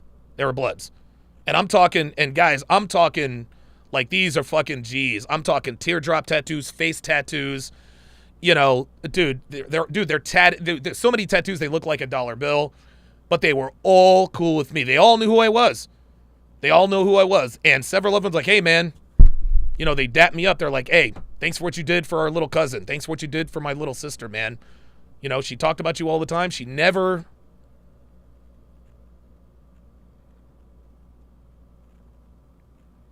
said a bad word about me. You know what I mean? And I didn't treat her like garbage. I didn't yell at her. I didn't curse at her. But I ran around on her, and I did quite a bit. And she never, told, and that's really what I was afraid of. I was like, dude, if this chick told her family, like, what I've done, it was just going to be awkward. But nah, several of them were like, hey, man, like, she said she loved you. She said you were the one, blah, blah, blah, blah, blah. And so that was very cool. And, oh boy. And her mother gave me a handwritten letter that she wrote to me before she called. Devin actually, I think Devin knows where the letter is. I don't know where it's at, but Devin has read it. She's seen it. But here's what the letter said. Actually, so this is an email with the letter word for word. This is from Carmen, her mother. And so the email says, and she sent this to me. Oh my God. She sent this to me on February the 15th. I'm sorry, February 7th. So she gave me the letter at the funeral and then sent me the letter because there was a link she wanted me to see. So anyway, the letter says, "My dearest Alex, if you are reading this, it means I'm in heaven. I hope to God I will have seen you before then. I want to let you know how much I love you. You're my everything, and I hope I was able to show you that my love for you was real. I know I pulled some pretty stupid stunts, but I swear to you, I never meant to hurt you. I just wanted us to be together, and I went about it the wrong way, and for that I am truly sorry. I hope you can find it in your heart to forgive me and understand that only I did those things to be with you. The last couple of years between us have been like a roller coaster, and we've certainly had our ups and downs, but I wouldn't trade one day of it for the world. I fell hopelessly in love with you the night we met in Vegas, at the party in Vegas, and my feelings have never wavered or changed since. I remember that mischievous, cocky grin you had on your face when you introduced yourself at Gio's party. You were such an ass that night, LOL, but, she says, but I saw through the facade, even though you were the life of the party and cracking jokes. And then in parentheses, she says, I still remember you talking shit about my hair, LOL. When I looked into your eyes, I could see a warm, kind gentleman who bared the scars of past heartbreak. I wanted to be the girl who made you believe in love again, and I hope I accomplished that on some level.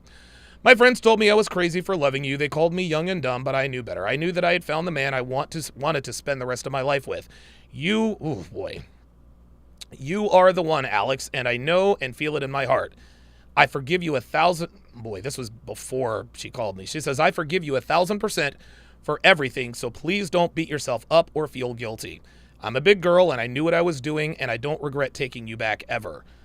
I'd go through 1,000 heartbreaks with you to sleep next to you and feel the self-crushing love between us. And please tell Jenny and Martha I'm sorry for the mean things I said to them. And I know I have no right to say this because I was the reason for it, but if you can, you should get your vasectomy reversed. I don't care what you say or think. I know that you would make a wonderful father because I've seen how you are with children. Just think about it at least. I don't want this to change you. I want you to still be who you are, with just one exception. If you meet someone you truly care about, don't let her go. I know you're still going to be a player, and that's perfectly okay because most women out here aren't really worth getting into a relationship with. But if you do meet someone, give them the same privilege you gave me. Even though things between us didn't end the way I would have liked, I still love you with all my, she's supposed to put heart, and I pray that you live a long and healthy life. I don't regret the time we had together. Even though we had our ups and downs, we had a lot more ups than downs. Oh, man. There's a song I would like you to listen to that embodies the way I feel about you. I can't put a link on a piece of paper, LOL, but my mom has it, and she will send it to you when you ask her. I love you with every fiber of my being, Edwin Alexander Hopkins Jr., and I will love you even in death. I will wait for you in heaven where we can finally love each other for eternity. Until then, my love, Christiana.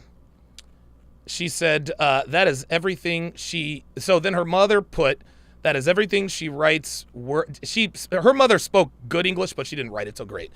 This is everything she writes words for words. It took long time to copy it, but I know, read it. I also include pictures she want you to have that I will scrapbook and send you this. Anyway. So then at the end, she says, enclosed in the letter, she says, enclosed in this is a gift I would like you to have. You do not have to wear it, but if you ever loved me at all, even a little bit, I would greatly appreciate if you would wear it in remembrance of me. That, gentlemen, the gift that Christiana talked about was this.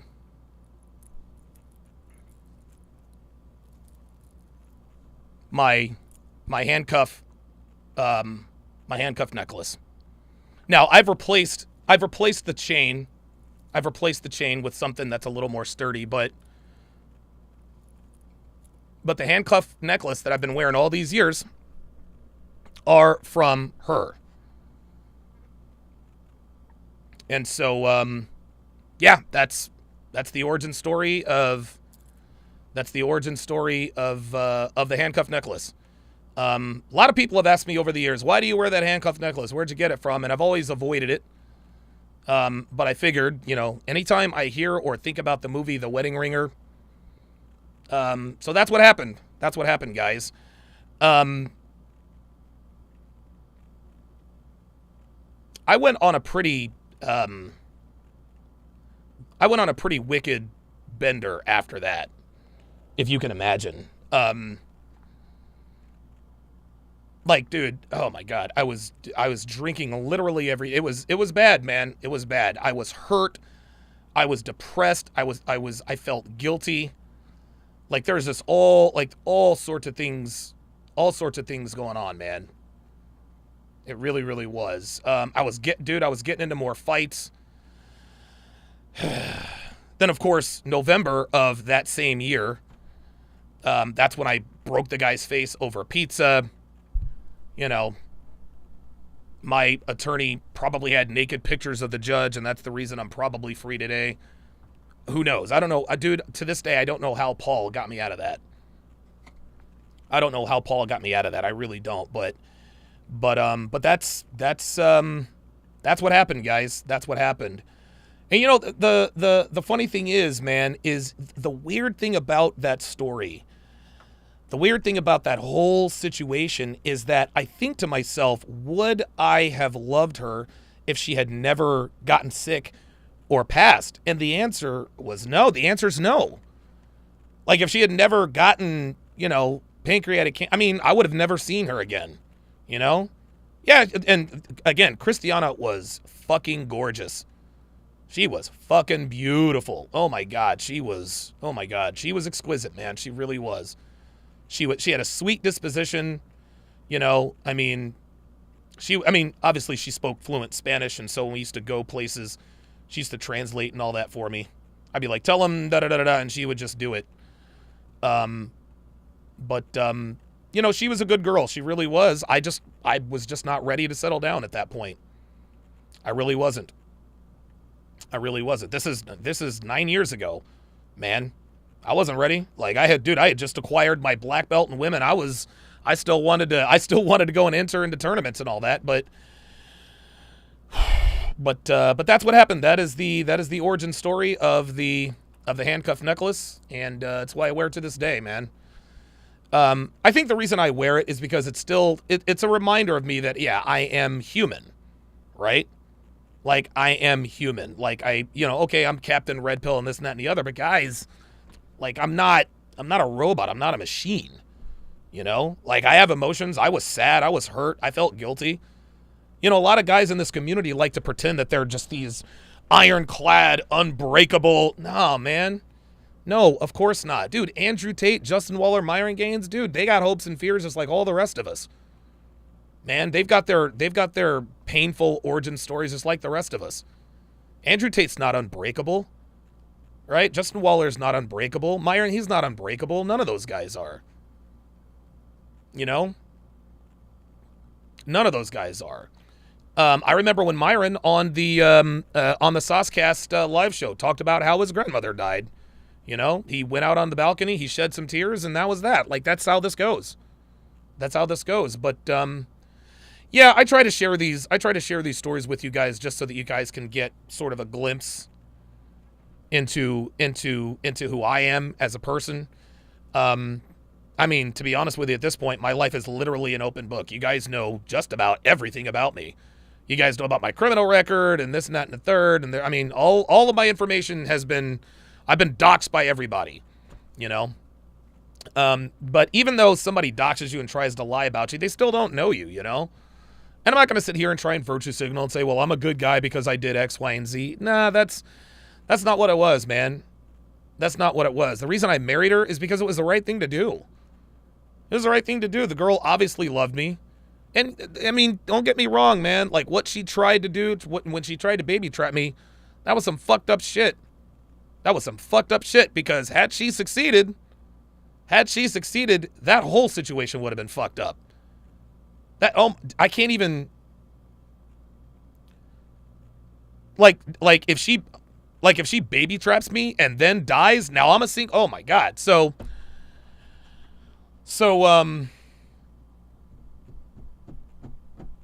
yeah, that's that story. That's that story. Sean Moore said when Myron shared how he had to leave law enforcement, he wiped a tear from his face. Dude, I was with Myron the day he resigned. I was with him, man. I was with him. He was in a bad mood. I was like, hey, man, everything all right? He's like, yeah, I had to resign. And I could tell he was feeling some type of way, man. And I was like, hey, man, like I know, Myron is as stoic as they come, but you could tell, like I could tell he was visibly upset. I was like, hey, look, man, I know this is tough for you, man, but you'll be okay. Suffice it to say, I was right. But yeah, man, I mean, it's great that you guys look up to us as these role models and figures, but we have our strengths and weaknesses and frailties just like everybody else. And, I know a lot of us aren't as forthcoming as some of you might like, but, that's our prerogative. We try to keep certain elements of our lives private, but when you're in this business, sometimes you're just not afforded that luxury. But every once in a while, I think it behooves guys like me to share a human story every once in a while, just to let you guys know, okay, he doesn't have a heart of stone. You know what I mean? Like, he doesn't really hate women. Like, of course I don't hate women. You know what I mean? And so, did it, I don't know. I can't really, honestly, I don't know. I can't tell you whether or not that changed me. But a little over a year later, I met Devin. And the rest is history. The rest is history. Christiana died February 3rd of 2015.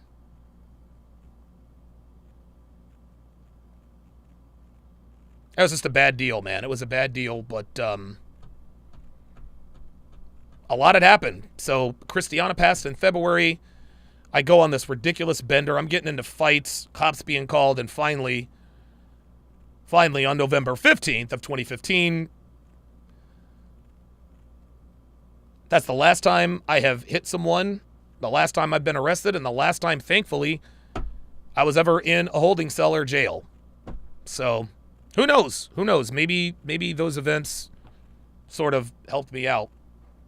But anyway, so that's it. That's the story. That's the story behind the handcuff necklace. Okay, so what we are going to do.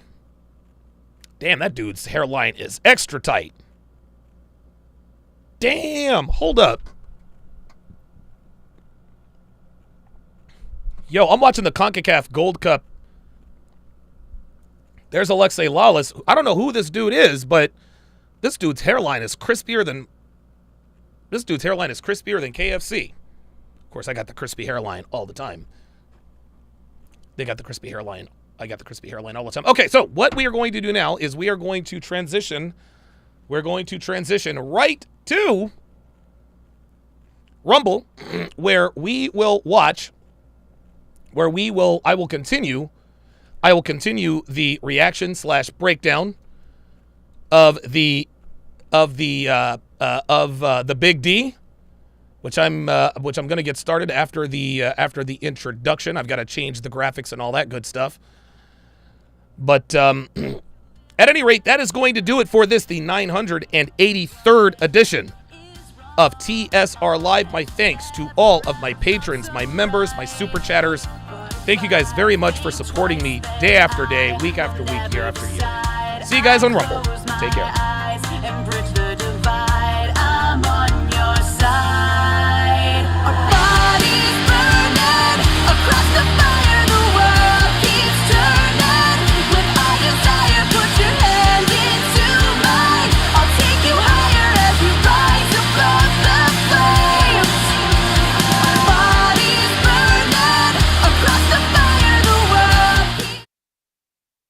Sorry about that.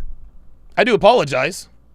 Harry West with the 10 NZ super chat says, you're a good guy, Don. Stories like this prove it. Keep your head up, man. Yeah, I appreciate it. Okay, that is going to do it for this, the 900. Oh, wait a minute. Hold on. Sorry. Hang on. You guys are getting to poke your head behind the curtain here. We do it live and we do it right here at TSR Towers. I don't know of any other podcast that has all of the camera movements that I do. At any rate, that is going to do it for the 983rd episode. Join us over on Rumble for episode 3 of season 1 of The Big D. This is a very, very good dating show. Check it out. Thanks for watching, guys. I'll see you in a few.